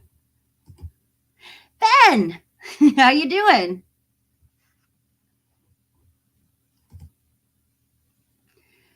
Scream TV show was surprisingly good show. Wish they'd release it on physical. Maybe they will. They should. Don't you think they should? I mean, how are they going to? It seems to me like everything should get released on, physical media eventually, because, I mean, don't they make more money that way? I don't know. It doesn't make sense to me. This whole idea of just downloading everything really bugs me. I do. I remember Friday night videos. I remember Headbangers Ball. I remember MTV Raps. I remember the first actual TV show they ever had on MTV. It was called Remote Control, and it was a game of some kind, a game show. And I used to really enjoy that because they had these Barker loungers that the contestants would sit in, and when they got the wrong answer, it would flip them backwards into the abyss. Also, that's where Adam Sandler got his start, Carrie Werr got her start, and Colin Hanks. No, not Hanks. No. Colin Quinn got his start there. A lot of people don't know about the Adam Sandler bit, but Adam Sandler used to be like one of their like assistant announcer guys. So gotta watch it, Jamie. It's good. Dusk Till Dawn was really good in TV format also. I don't know. Some things I'll give a chance. Maybe I'll give that one a chance. TV shows are a real commitment, okay? Because that is more than one episode, and I have to sit for longer to watch a TV show. And in my lifetime, there's been very few TV shows that I've literally watched all of them. And there's very few TV shows that I truly love. Twin Peaks being a major exception, Seinfeld being a major exception, and Friends being a major exception. Literally, those are my favorite TV shows of all time. I do love The Office, and I love Parks and Rec as well. But I haven't seen all the episodes of those shows. Not like I have the others. So MTV could have still been good these days if they had stuck to their old model. Indeed.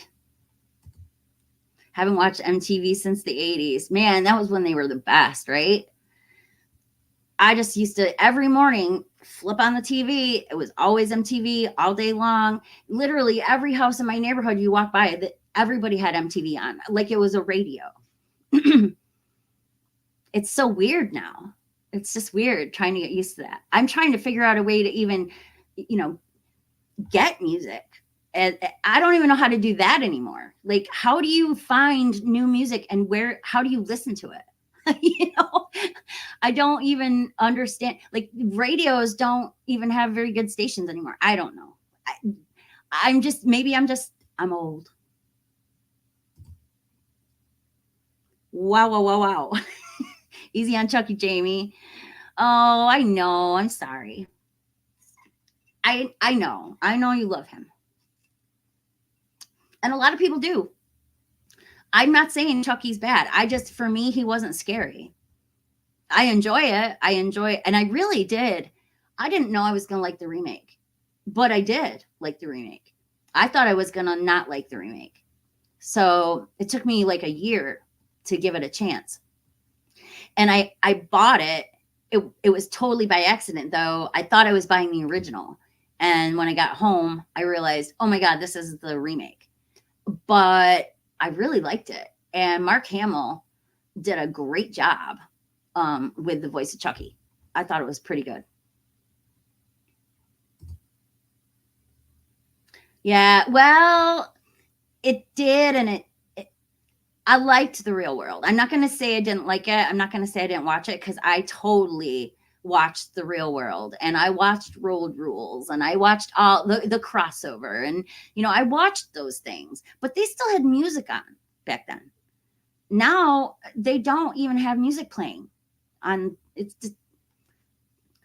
It's hard to find music videos these days. I find myself going back and watching old music videos all the time,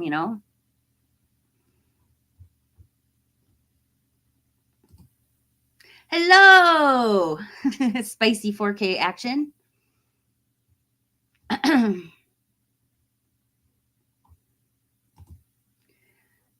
T3 was a letdown. Some people say that. Some people think that. I actually really enjoyed it.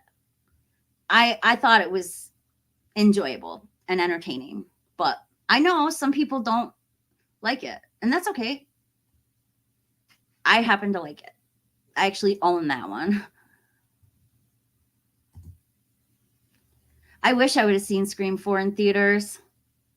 I saw the other Screams in theaters, but I didn't see that one. Stagger meaning when they go to the past, they're creating a new timeline. So the first John Connor is not Kyle's son. What?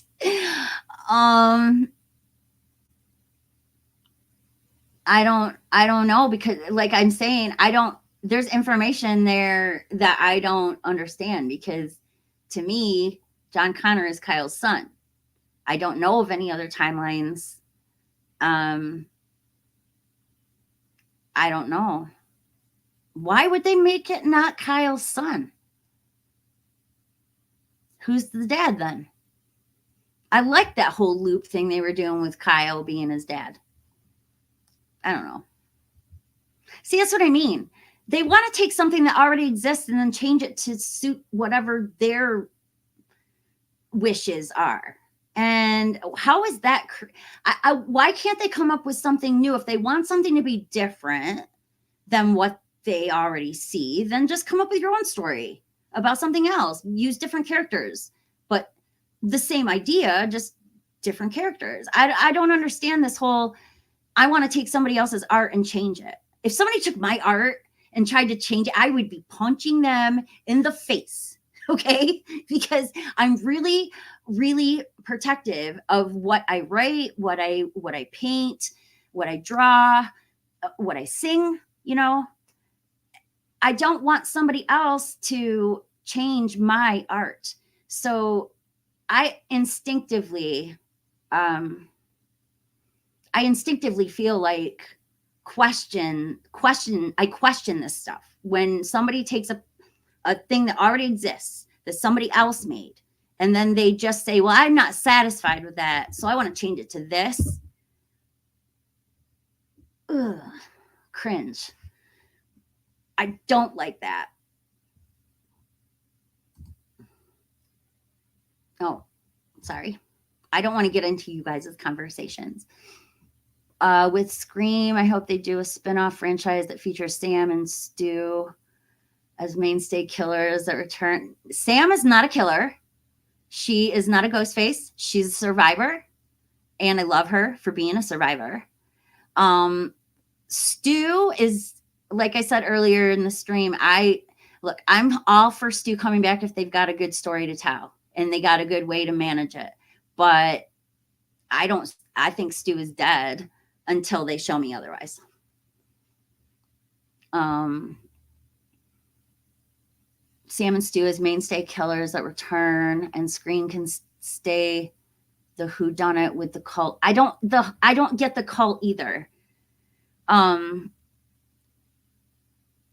makes sense for Saw to have a cult because he's literally a cult leader and he has a manifesto and an idea. What is the manifesto and idea of the Scream Killer? They're always different people, which is why I like Scream, because you have to, it's a whodunit. You have to figure out, you don't know who did it until the end, and it's always somebody different. That's why I think Scream is okay to be, continued. Because there can always be a new killer wearing the same ghost face costume.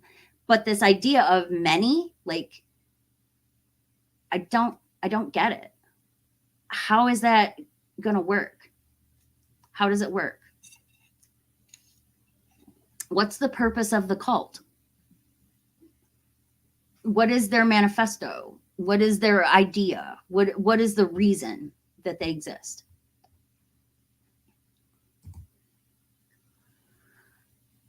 Oh, sorry. I'm starting to get tired. I still want a Scream with dueling ghost faces who don't know who each other are, like two going after the same group at the same time. That could be interesting. I actually like that idea a little bit. I don't know if that's a Scream movie though. Even if they're wearing the ghost face costume, like, for me, Scream is about one person being tormented by some crazy person in a costume. These ideas that people come up with, I don't get it. I don't get it. I want to get it. I just don't get it. And when people ask me, I feel so mean and nasty saying, I don't understand why you want it this way. I'm not trying to be like that. I don't want to harm anybody's feelings or, change anybody's mind. It's just that personally me, if you ask me a question, I'm going to give you a truthful answer. And I'm as blunt and honest as a person can be to a point of fault. Like, I have gotten in trouble for my bluntness. So when I say that I don't understand, I really don't. I don't get it. And maybe if I did get it, I might go with it. But like I said, it's hard for me to understand wanting the same thing over and over and over again. I don't need that. I want something new. Like, that's why I wanted Hellfest, because I found Hellfest by accident. One time I was just flipping channels and I see this movie's coming on called Hellfest. I'm like, oh, what's this? And I had no idea about it, hadn't heard of it. I loved it. I was like, this is genius. Give me more Hellfest. That's a new killer. All kinds of new stuff could happen. This guy has different masks for every single Hellfest he goes to, Scarefest or whatever it is. I see ways forward with things, but instead we're getting constant the same. And I'm tired of Groundhog Day. So I want something new. I want something fresh. Give me more sinister. Give me more. I mean, Insidious is pretty good. Even Saw, I'm like, now I'm getting wore out. And Saw is my favorite series. So, I mean, even something I love, I can get worn out from. My attention span, too, is a little short. That burger cooking on the grill at the end of the Halloween looked damn good. It sure did. Now you're making me hungry. Dalton was actually in 2 Bond. Oh, was he in 2? Oh, I thought he was in just 1.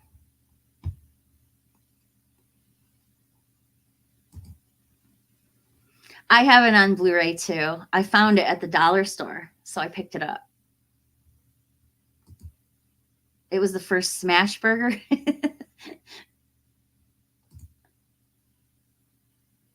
Thomas Dekker was John in the TV show. Who's Thomas Dekker? Is he an actor?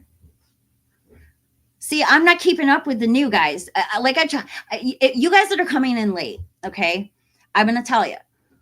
I don't keep up with the new. I am not here to keep up with the Joneses. I don't have the capacity and the stamina to do that. That takes a serious dedication to be constantly looking up what's fresh, what's new, what's coming out now, what's coming out now, what's coming out. I can't. It drives me crazy.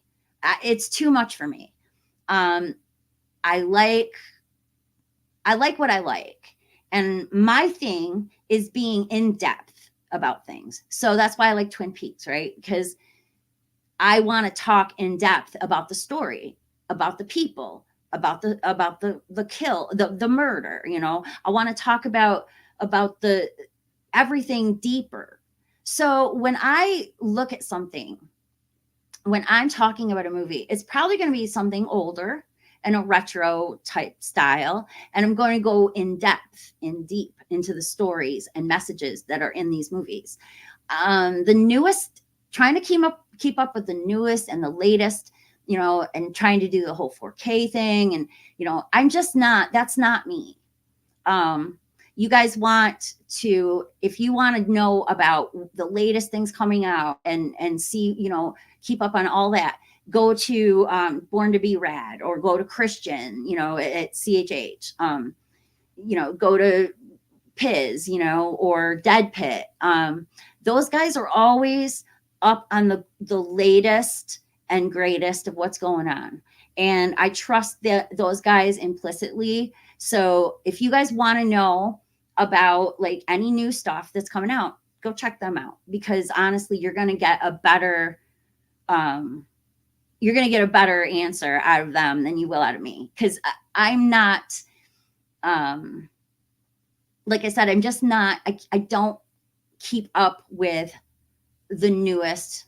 I want to look at the old and go in depth into things, rather than I'm trying to keep up with the new, but I'm older, you know, I'm 50 and I come from a different world, and I'm having a hard time adjusting to this new world. And I explained all that in the beginning. I am nominated for Horror YouTuber of the Month. Honestly, I am flattered by that. It is humbling. I never expected it. I even almost think that I don't deserve it. Because I don't post the content on my channel like I should, you know? And I almost feel like that's kind of unfair. But I do feel like I have a place here and I have a role to play in this community. And my role, a lot of times, has to do with older things. Think about it. Whenever somebody asks a question about an older movie, I come out with it. I come out with the answer in the chat. And that's because that's my thing. That's where my strength lies. My strength lies in everything I watched before. New stuff, I'll get there by the time it's old. You know? So if you want to know about in-depth stuff that's older, and you want to know, like, you want to ask trivia questions about older things, stuff like that, I am your person. But I'm not into this, and TV shows, I don't watch them. I don't watch TV shows anymore, hardly ever. I tried for a while. I think the last thing that I really watched that I really liked was probably, might have been the OA. It could have been Dark. I'm not sure. But that was a long time ago now. And I'm not going to watch the Scream TV show because I like I said, I don't know, guys.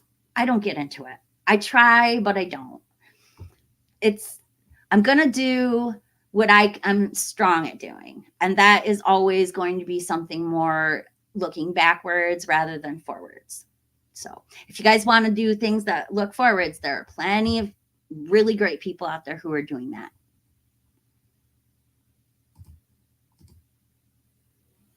Talk to the hand, T3. uh,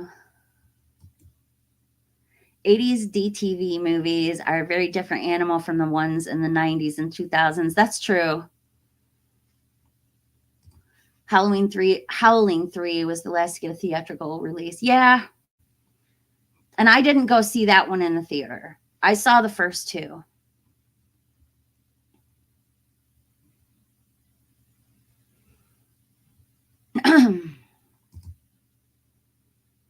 I heard they're making Tigger into a killer in this next one, and I just what? I just can't. It's exhausting. It's exhausting to try to. I just can't. Like, okay, so my son is like, "Hey, mom, you gonna watch FNAF?" You know, and I'm like, "No." And he's like, "Why?" And I'm like, "Because I don't play the game, and I actually think that game is silly, and a lot of people love it, and that's fine. But to me, I just didn't get it, and because I don't, you know, play the game, I'm not going to really understand. I do know some of the lore. Okay, I do know some of the lore, so I would probably get some of the show or some of the movie. But I probably won't enjoy it because I don't know these things. Like, people are always asking me, did you watch Goosebumps? No. Because I was too old for Goosebumps. My era was Twilight Zone. My era was oh my gosh, there's Night Gallery. My era was Creepshow and Tales from the Crypt, you know. I didn't watch Goosebumps. I didn't watch those other ones where they're throwing the stuff in the fire, whatever that was called. I can't remember that show. I was too old. I was in my 20s when that was on, you know? So I don't know. A lot of times I think there is a little bit of a gap going on because there's a bit of an age gap. So I hope y'all don't hate me for it. Arnold was so bad in Batman and Robin. Indeed. Clooney had nipples. What? I still look at that and it makes me die. Every time I see it, I'm like, who got the idea? Whose idea was that? Oh, I would have said, no way am I getting in that suit. I can't believe George Clooney is a good sport for doing that. I got to give him props for it.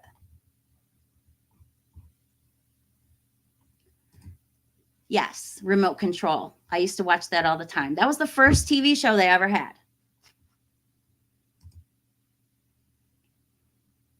E.T. species of aliens were in the... Oh, yes. Okay, now I know what you're saying. Yeah, but they did that as an Easter egg. It doesn't actually mean they're part of the... That was an Easter egg. You know that, right? That's how it was described to me, as a matter of fact, when... Well, at least when it came out, the articles I read and the interviews I watched said that it was an Easter egg. So I don't really know if that means they're actually living in the same universe. I think it was just there for fun.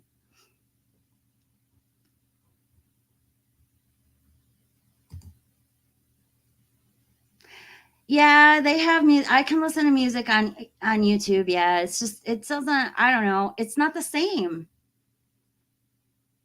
I have to find the music to put in the playlist, right? That's not what I want. I want something that I can turn on and just goes, you know?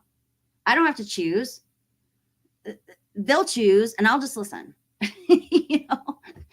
I don't know. I think that the whole problem today is everybody has too much choice.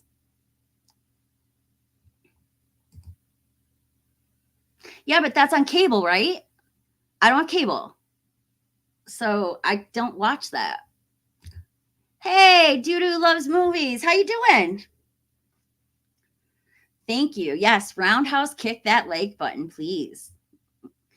And this guy's got a great channel. guys, go over to Dude Who Loves Movies and sub to this guy because his content is awesome. He's got great content. So go over there. Remake wasn't bad at all, not close to the original, but still a decent film, deserved a sequel. Which one are you talking about there, Cal? I am never. How far behind am I, you guys? Am I really, really behind? Because I'm getting really tired. It's 11:30. I'm going on 3.5 hours, and I thought I was only going to go 2.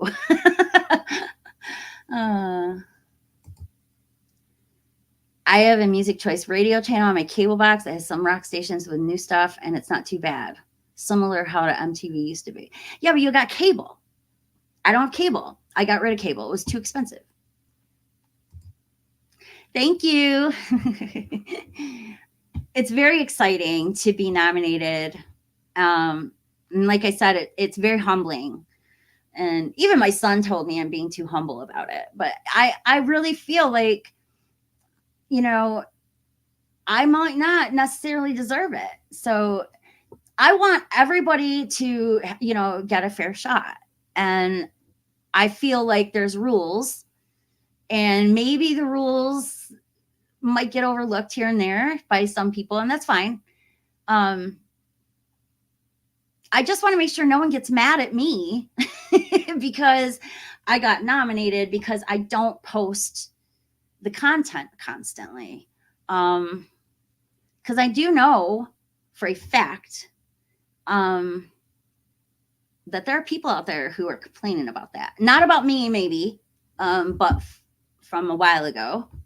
I've heard many people who want to be part of the contest saying, you know, that they didn't think it was fair, that they didn't get considered, and that other people did. And I don't want to be that person.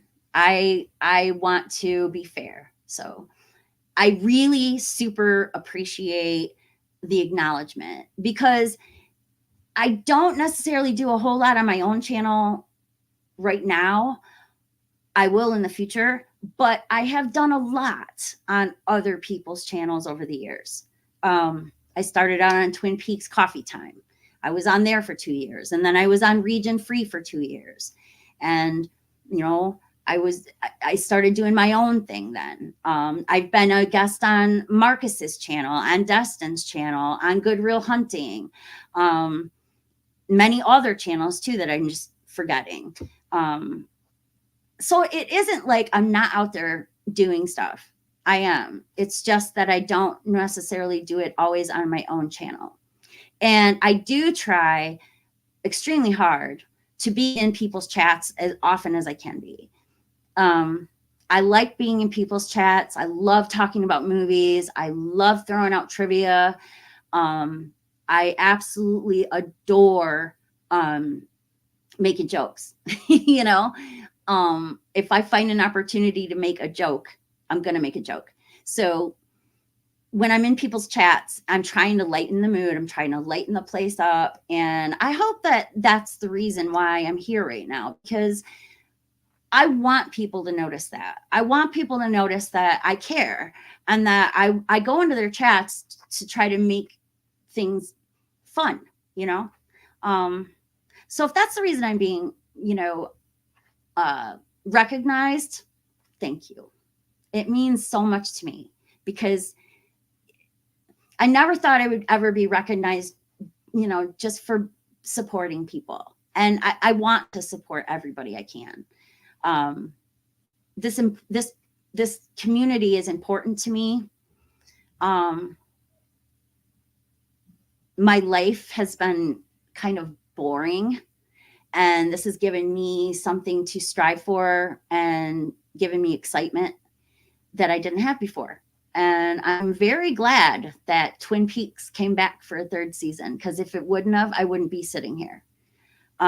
Twin Peaks is the reason I'm here. And my love for David Lynch and Twin Peaks brought me to YouTube. So thank you, David Lynch. I love you, because you make fantastic movies and a fantastic TV show, and I wouldn't be here without it. Okay, so I am going to stop babbling now. Timelines have always been up to debate in Terminator, but if it was a loop, time would have ended soon as first Terminator was sent back. Ooh, that's a lot for me to handle right now for my brain. I don't know. I'll have to do some thinking into that. Maybe I'll do some research into that whole thing, because I don't know about a lot of this stuff that you're talking about, because I don't look at Terminator. I guess I didn't think about the timeline really. I just watch the movies and kind of enjoy them. It's different for me than like Twin Peaks or whatever, where I'm really deep into the lore and that kind of thing. I just like Terminator for the entertainment of it. But I should look into it, because I guess there's things about it that I don't understand. No, she's not. No. Look, there is certain requirements, okay, that you have to be a killer in a Scream movie. And Sam does not qualify.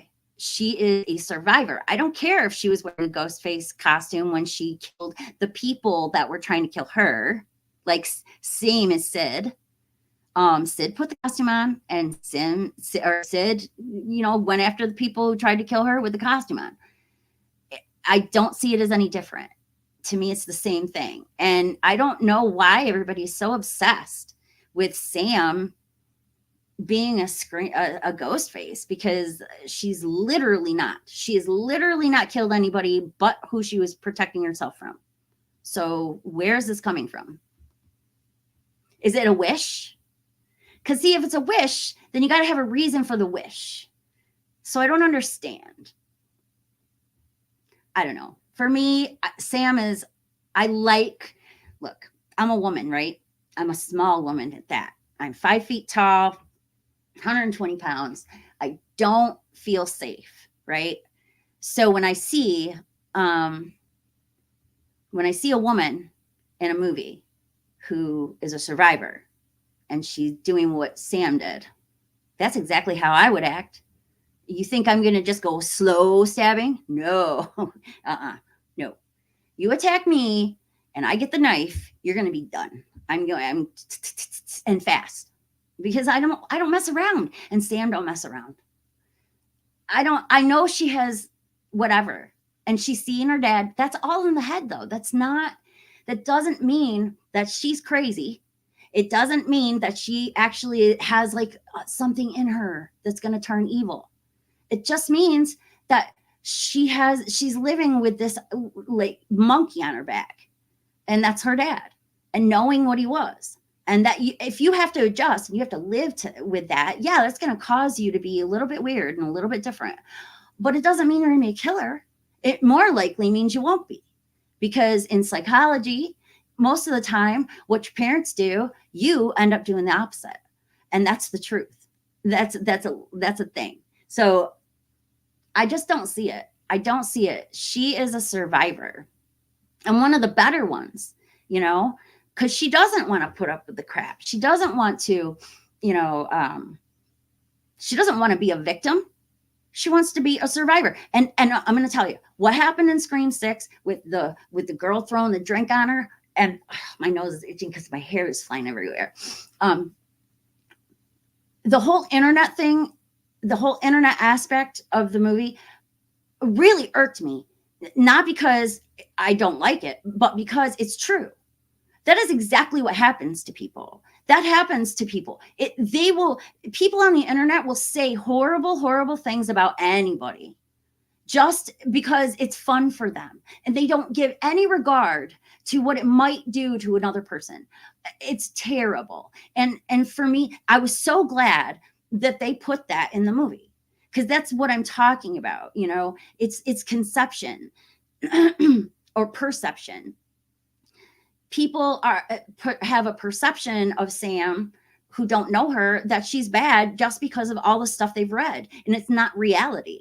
That's not reality. That's not real. That's just their perception.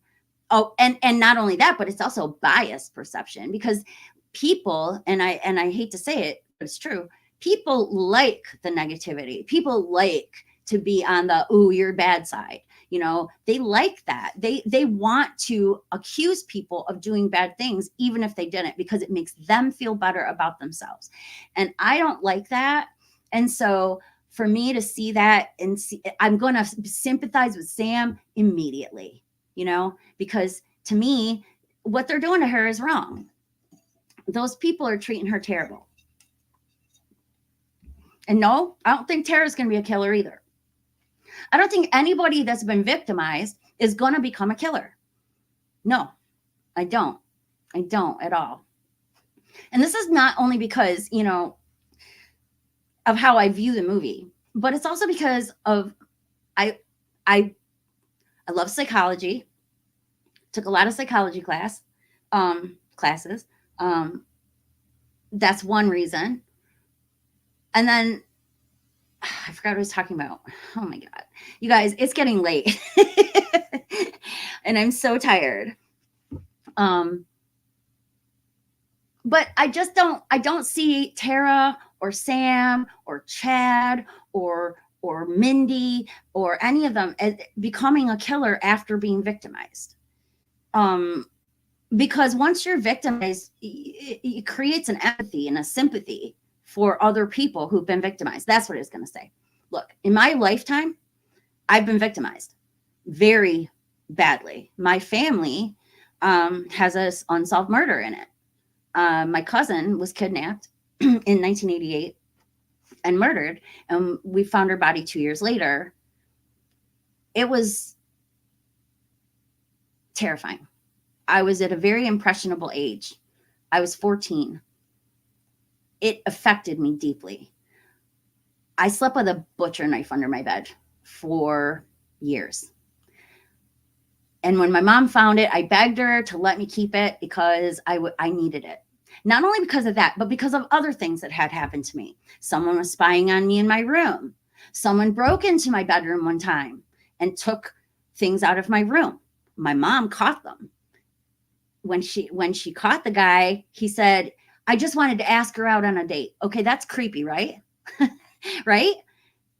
So I see it as these kinds of things, these kinds of victimizations, they make you stronger. They make you see things for what they are.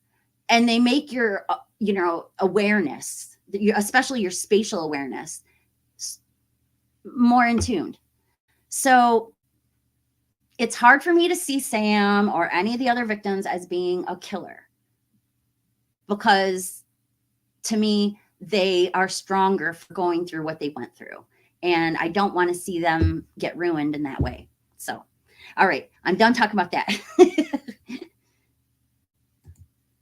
Online groupies, call, whatever. I understand that. It's just that it doesn't, those people wouldn't most likely be out there actually doing killings. For someone to actually go out there and actually do a killing, they got to be a little nuts, right? They got to be a little, you have to have something inside you that's not like us, right? So how many people out there are really like that? And will they show it? And a person who's going to do stuff like that will not want anybody to know about it, right? So I don't know. I don't like the cult idea. It doesn't make any sense to me. I like it when there's one or two killers, maybe three tops. It was kind of interesting that they had 3 killers in this last one. And Quinn, look, I love Quinn. Her being a killer was genius. Ethan, I don't know. Bailey, yeah, I could tell right away that it was going to be him. And I thought that something was weird with Quinn because she said her brother died. And when she said her brother died, I thought, oh no, they just gave it away, So I kind of figured it out quite early in the movie, but it didn't take away from it for me. It did kind of in the end with the reveal, but it wasn't that bad. but I understand they had a motive, right? Their motive was their brother was dead, his son was dead. That is a motive. A cult wouldn't have a motive. It doesn't make sense. I don't know. Terminator has and had, wait, Terminator has always had the time travel thing, so it's bound to change. To be fair, James Cameron could change it and bring new characters and people and we'll still complain. And we'll still complain. Yes, I know. No matter what you do, you're going to have people who feel all kinds of ways, right? So you're always going to have discussions and arguments and different things. But my way of looking at it is like this. If somebody has a different opinion than me, I'm going to tell them, my opinion and tell them why I might not, understand their opinion, but I will never tell them that their opinion is wrong. I might tell them that I don't understand it or that, to explain it to me better. But I'll never say, hey, you're just plain wrong. It's just not. That's just terrible, because I wouldn't want somebody to say that to me either. But I'm a little different because I'm not one of these people who goes out and speculates all the time. Like there's a lot of speculation going on about Scream 7. There's a lot of speculation that went on about Halloween before, Halloween Ends and all the different Halloweens before they came out. And I don't like to do that, because then if I walk in there with an expectation, I'm going to walk out disappointed, because then I didn't see what I had in my head. That's not how I like to look at art. When I look at something that somebody has done, some creation that somebody has done, I'm going to judge it on that creation.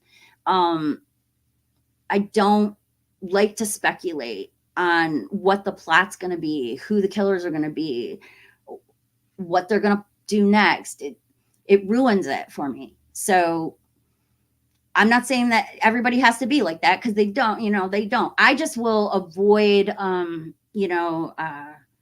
streams where people are talking about something maybe that I don't want to know about, and I'll just leave the stream. Like, I haven't seen Saw X yet, so I won't go into a stream that's talking about Saw X necessarily, because I don't want any spoilers. Some kind of little bug in here. I don't know. I'm losing my track of thought here, see? I'm getting tired. So, am I close to the bottom, guys? Because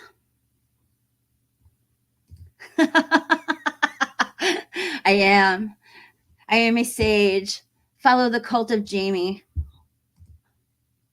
Jamie, do you have a review? Watch horror silent films. I have watched silent films. And I do actually like German expressionism films quite a bit. I like classic horror. But I haven't done a review on any of them, and I haven't watched any in a long time. I think the last thing I watched that's like the oldest thing I've watched in the last like 10 years is probably The Old Dark House. And then maybe Night of the Living Dead. So I'm not really I'm doing like things that are like 70s and up mostly. Forgive me if I skip a bunch of stuff, guys, but I'm getting really tired. Everyone has nips, Jamie. Chandler Bing has 3. Oh, I'm so sad about Matthew Perry. I love Chandler. He was my favorite Friends character. Hey, how you doing, Gypsy? Hi, Jamie. Congratulations on your nomination. You are by far the most deserving of this award. I love you. Thank you. I'm going to be humble about it, because I think there's a lot of people, a lot of good channels out there that work really hard on their content, and I'm sort of stuck in a little bit of a limbo. So I don't necessarily feel like I deserve it, but I do feel extreme appreciation for being recognized. it was, I never imagined I was going to wake up in the morning and find my name on a list of nominees. And I have to tell you guys, the day I found out was the anniversary of my dad's death. So that was almost like a gift. It was a gift of joy on a day that I would normally be extremely depressed and extremely sullen. And it gave me something to look forward to, rather than dwell on the past. And I miss my father. I miss him terribly. So really, that made my whole day. It made my whole week, really. Because even as of right now, like when my dad died, this would have been the day of his funeral. So it really, I needed it. I needed something like that to make me feel worthy and good. And thank you, MayAnn. I really, really appreciate it, because I don't know, I didn't feel like sometimes I feel like people don't notice me, So I really did. I really appreciate the recognition. Retrofitted Easter egg is still canon. I get it. The word canon. I don't know. I don't know. Like in a game, if you find an Easter egg, it's an Easter egg. It's an homage. It's not really meant to be part of it necessarily, or even be considered to be part of the universe, right? It's just an Easter egg or an homage to something. I do understand why people see it that way, but I don't. I see it as just something they put in there just for fun. I do remember it being there, and I remember when it came out hearing about that. And I have seen the pictures of them being there, but I never saw it as anything serious. I thought it was just them having fun. Too much choice, sheesh. Dude, seriously though, that's the problem today. We all have too much choice, and none of us can make up our minds. So I don't know. I do feel like there's too much choice. And you can ask my husband this. If he tells me, hey, what do you want to get for dinner? And then he starts listing out different choices, I'll get frazzled, and I'll say, dude, you're giving me too many choices, because I don't know what he wants me to say. If he's giving me more than one choice, he must want a specific choice out of me, right? So I'm always like frazzled whenever I have too many choices. It's too much for my brain.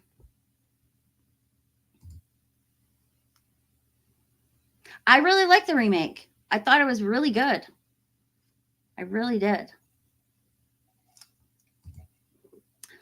Thanks, Jules.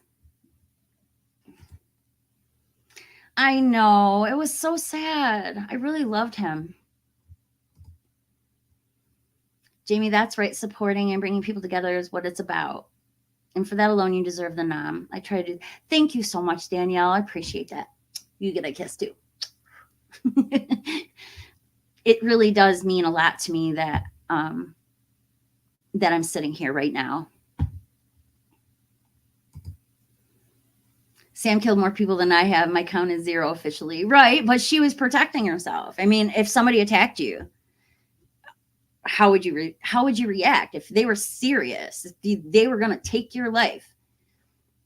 I mean, I got to tell you, I have 4 brothers, and they taught me how to fight and how to take care of myself. And I also took self-defense classes, and I had a boyfriend that was into, self-defense and stuff. So for me, I don't want to be a victim ever in my life. So I have this attitude. Because she gets super excited when she kills. Yeah, but that's not what it is. She's not excited. She's terrified. She's protecting herself.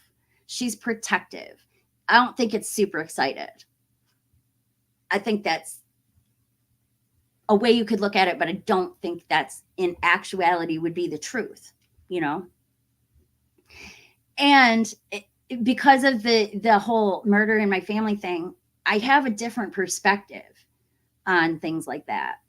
Um, I mean, if you guys only knew, if you guys only knew what it's like when you get that phone call.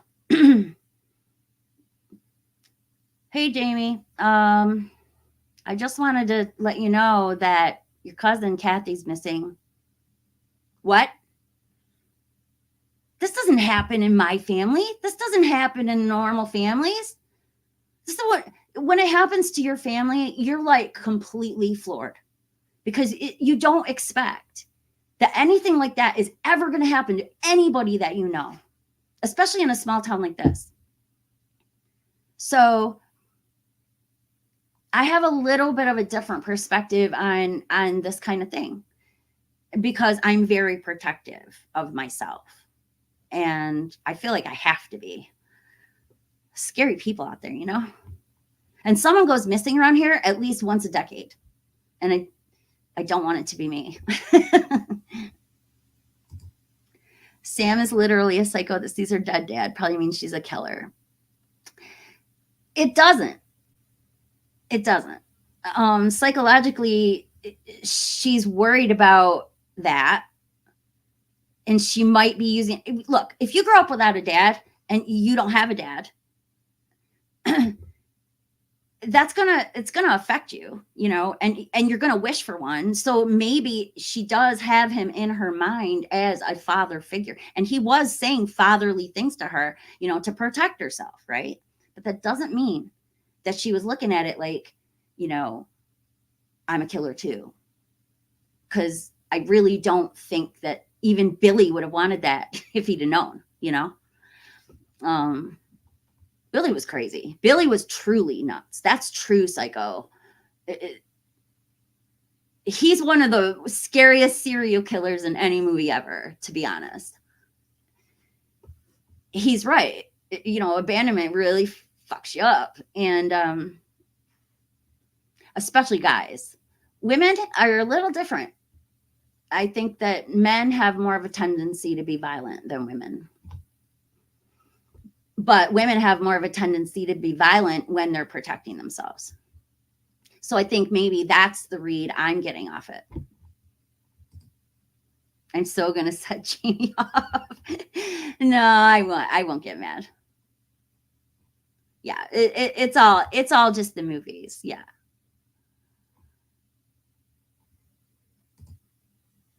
Oh yeah, Tara's undercover. Ghostface trying to turn Sam for Stu.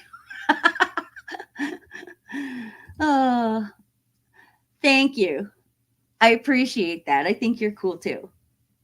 I always like all your comments and night streams, and it's always a delight when you come in there. So I enjoy it. Sorry. I know. I'm sorry, but it's my truth. It's my truth. You know, my life has not been a walk in the park. My life has been difficult. I have had a lot of horrible things that have happened to me in my life, and that's just one of them. You wouldn't believe some of the things I've been through in my life. Just, I'm very protective of myself. So, yeah, it is. There's a book. I have a book that it was written by the guy who did like all of the newspaper articles about it. I don't know where the book is right now. It's a compilation like of all the news articles and stuff that he did about it, and the court case, like all of the transcripts for the court case are in there and everything. And no, it was never solved. And no, the person that they tried to get did not do it. And I have my theories about who did, and I don't talk about them.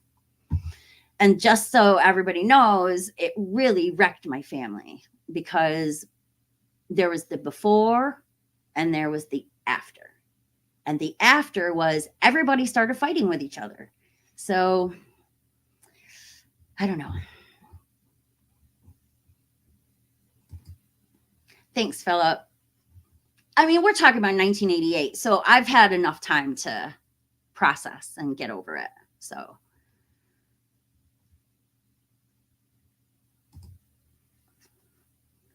She does have like a cherub face, doesn't she? Real like puffy cheeks, and she's so cute. Yeah, she kind of does look like a cherub. And by the way, I love Happy Death Day. I really do. That movie cracks me up. I would do the same thing. I would definitely like I would get to a point where the whole thing would make me just so nuts that I would just walk outside naked, just not care. Just whatever. Cuz no one's going to remember it, right? So why not? I would do all kinds of shit that I would never think to do before. I think it's funny. Thanks, Brad. Yeah, don't forget to vote. The link is at the top. I pinned it to the top of the chat. Jamie, you've helped me so many times with your videos. It really is such a privilege to be able to hang out with you. Thank you. Thank you, Gypsy. I appreciate that. And you and I have known each other since my Twin Peaks days, right? So it's been a long time. The internet can be really scary at times, but it can also provide a space for people who otherwise might never meet. And you, Jamie, provide a place where people could come and be happy. So I just want to say thank you. Well, thank you, because that makes me feel good. I do want to provide a place for people to come and be happy. And I want to provide a place where people come and have discussions and not get mad at each other. Because I do know that there are people out there who, you know, if you don't agree with exactly what they're saying, they get super upset. And that's just dumb, you know?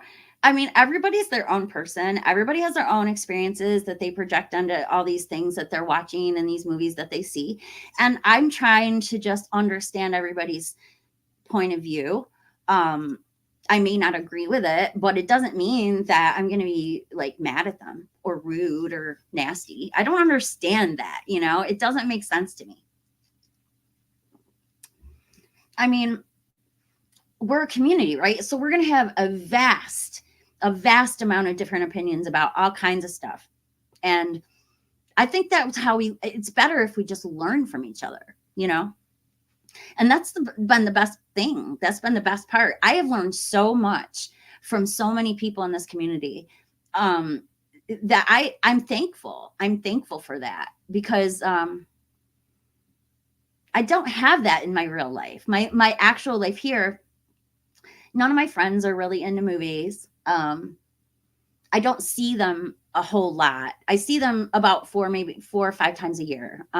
We always have our little parties and get-togethers, but most of them have spread across the country, and I don't see a whole lot of them anymore.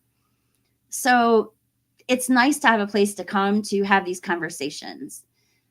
Because like I used to have these conversations with my friend Matt, and now I don't have my conversations with him because he's often at work in Arizona. So I don't see him all the time. And it's just really nice to have a place to come and have these conversations with people.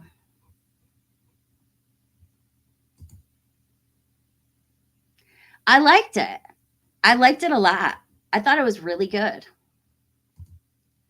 Yes, I don't want to be. It's 4 hours in now, and I'm really hot and I'm tired and my throat is killing me. So I'll probably be getting off here in a minute. I think I've made it to the bottom, actually. Billy had the motive. Stu is just psychotic, which is really creepy. Well, yeah, Stu says it himself. Peer pressure, right? He's far too sensitive. Yeah, and I could see that. You know, I could see that in Stu. Stu, though, was a likable psycho. You know, I really loved Stu's character, and I'd like to see him come back. If they have a way to do it and it makes sense, great. I'm all for it. But if it don't make sense, I'm going to complain. It's just the way it is. Rank the Scream movies. Okay. Mine goes 3, 1, 2, 4, 6, 5. Yes, I like the third one best. Only because I have the most fun with that one. That one is so fun. And look, Parker Posey, I absolutely love her. And no matter what she does, I'm going to watch it and I'm going to love it because there's something about her. You know, she's got this charisma And that charisma just comes through in every single part she plays. And it's attractive. And so I really just like that. Good night, Danielle. Have a good night. Don't let Sam and Stu catch you slipping. Oh, they won't. I still sleep with the bat nearby. You know about my bat. And this is part of the reason I have the bat, is because of this, these events in my life. So yeah, I got my bat nearby. So nobody better try to come get me, because you'll get hit with my bat. Those people are butt munchers. We all have different takes and tastes, and I think it makes it more fun and interesting. It does. Butt munchers. You said butt munchers.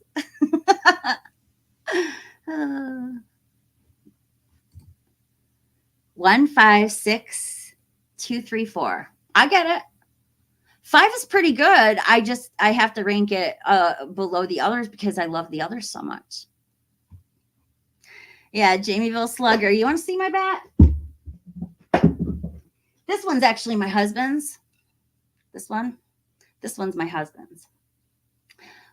It's a mini bat. It's got an extra weight in it. My brother used to work at the bat factory, and he made this for my husband. And I said, hey, I want one. And he said, okay. And he didn't finish mine the way that he finished my husband's. But I have my own. So, and you can see the weight in it. You can see that there's a weight in there. So you get hit with this, you're going to know. So yeah, I really have a bat, guys.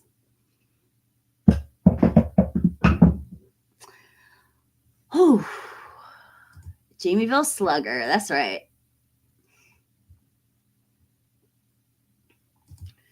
I love when she says, you're obsessed with her and you're obsessed with her daughter. I love that. Oh, that's great. Dude, I need it.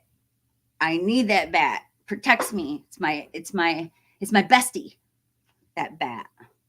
That bat goes on every trip with me, and that bat goes in my car when I need it. And I love that bat. And I love my brother for making me that bat. See, you can tell I got brothers that care because they make me stuff like that, I love those guys. I haven't seen my brothers. Well, I saw them at the beginning of summer when my mom passed, but I haven't seen them since. But I talk to them all the time on PlayStation. They're always on there playing Call of Duty.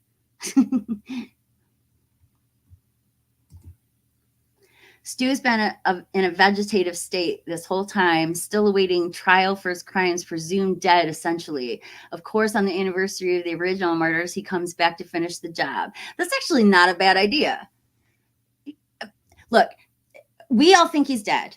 And that makes sense to me because who's going to actually live with being electrocuted in the face, right? I see that as that would be a rare thing to live through that. But if they find a way to do it and it makes sense, I'm all for it. I'm on that Stu train. Batgirl, that's right. I would if he still worked at the bat factory. And the thing is, all the ash trees died. So I don't know what they're going to make bats out of now. Because there's I can't remember the name of the beetle, some kind of beetle that attacked all the ash trees. And that's what they make bats out of. And literally my whole entire backwoods is just all the ash trees are down. They're all dead. And that's sad. I would if he didn't live in another state. He lives in North Carolina now. So listen to this, guys. So when I was like a teenager, we moved to a smaller place, and there was only there was 3 bedrooms. I had 2 brothers and me and my mom. My mom got one of the bedrooms. I got another bedroom, a bigger bedroom, and my 2 little brothers had to share the smaller one. And they were pretty upset about that. And my mom said, look, Jamie's at an age where she needs room, she needs space. And I just think it's better this way. And when she goes off to college, you can move into that room. My brothers are mad at me and they played some kind of prank on me. I can't remember exactly what it was, crackers in my bed or something like that. And I got pretty upset with them and I said, I curse you. I curse you. I curse you two to live together in the same room forever. Well, I think my brother has actually moved out now, but my brothers lived together all this time up until I think just recently. And I think that Mark actually moved out recently because my brother and I got married. And how long is a woman going to put up with a brother living there, right? So I literally cursed them. Natural witch. I don't know. I tried. I sometimes things happen, you know, and that's how I put it to them. And they thought, they're like, this is your fault. Your fault that we live together still. And I'm like, it's not my fault you guys live together still. And Mark can afford to get his own place. Why don't you just make him leave? You know, it's just really funny. I really enjoy telling that story to people and seeing their reactions to, did you really curse them? I did. I really did. And it worked. So what's it? I love your accent and we're only about 3 hours away. Oh, really? Do I have you know what? Even people around here tell me I have an accent that doesn't sound like I'm from around here. I don't know. I have a mixture of like New York, Canadian, and Pennsylvanian accents, I guess. I'm sort of a hybrid. So, all right, guys, listen, it is late. I've been going for almost 4.5 hours. I'm shocked. I did not expect to go on this long. Hopefully I can think of something to talk about tomorrow night when I come on. Thank you so much, everybody who came in here tonight, everybody who supports me, everybody who, you know, enjoys my company in the chats, and everybody. I love you all. I think you all are wonderful people.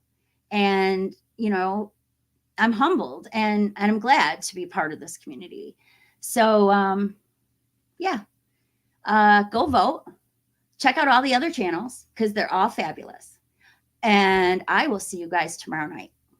In the meantime, bye.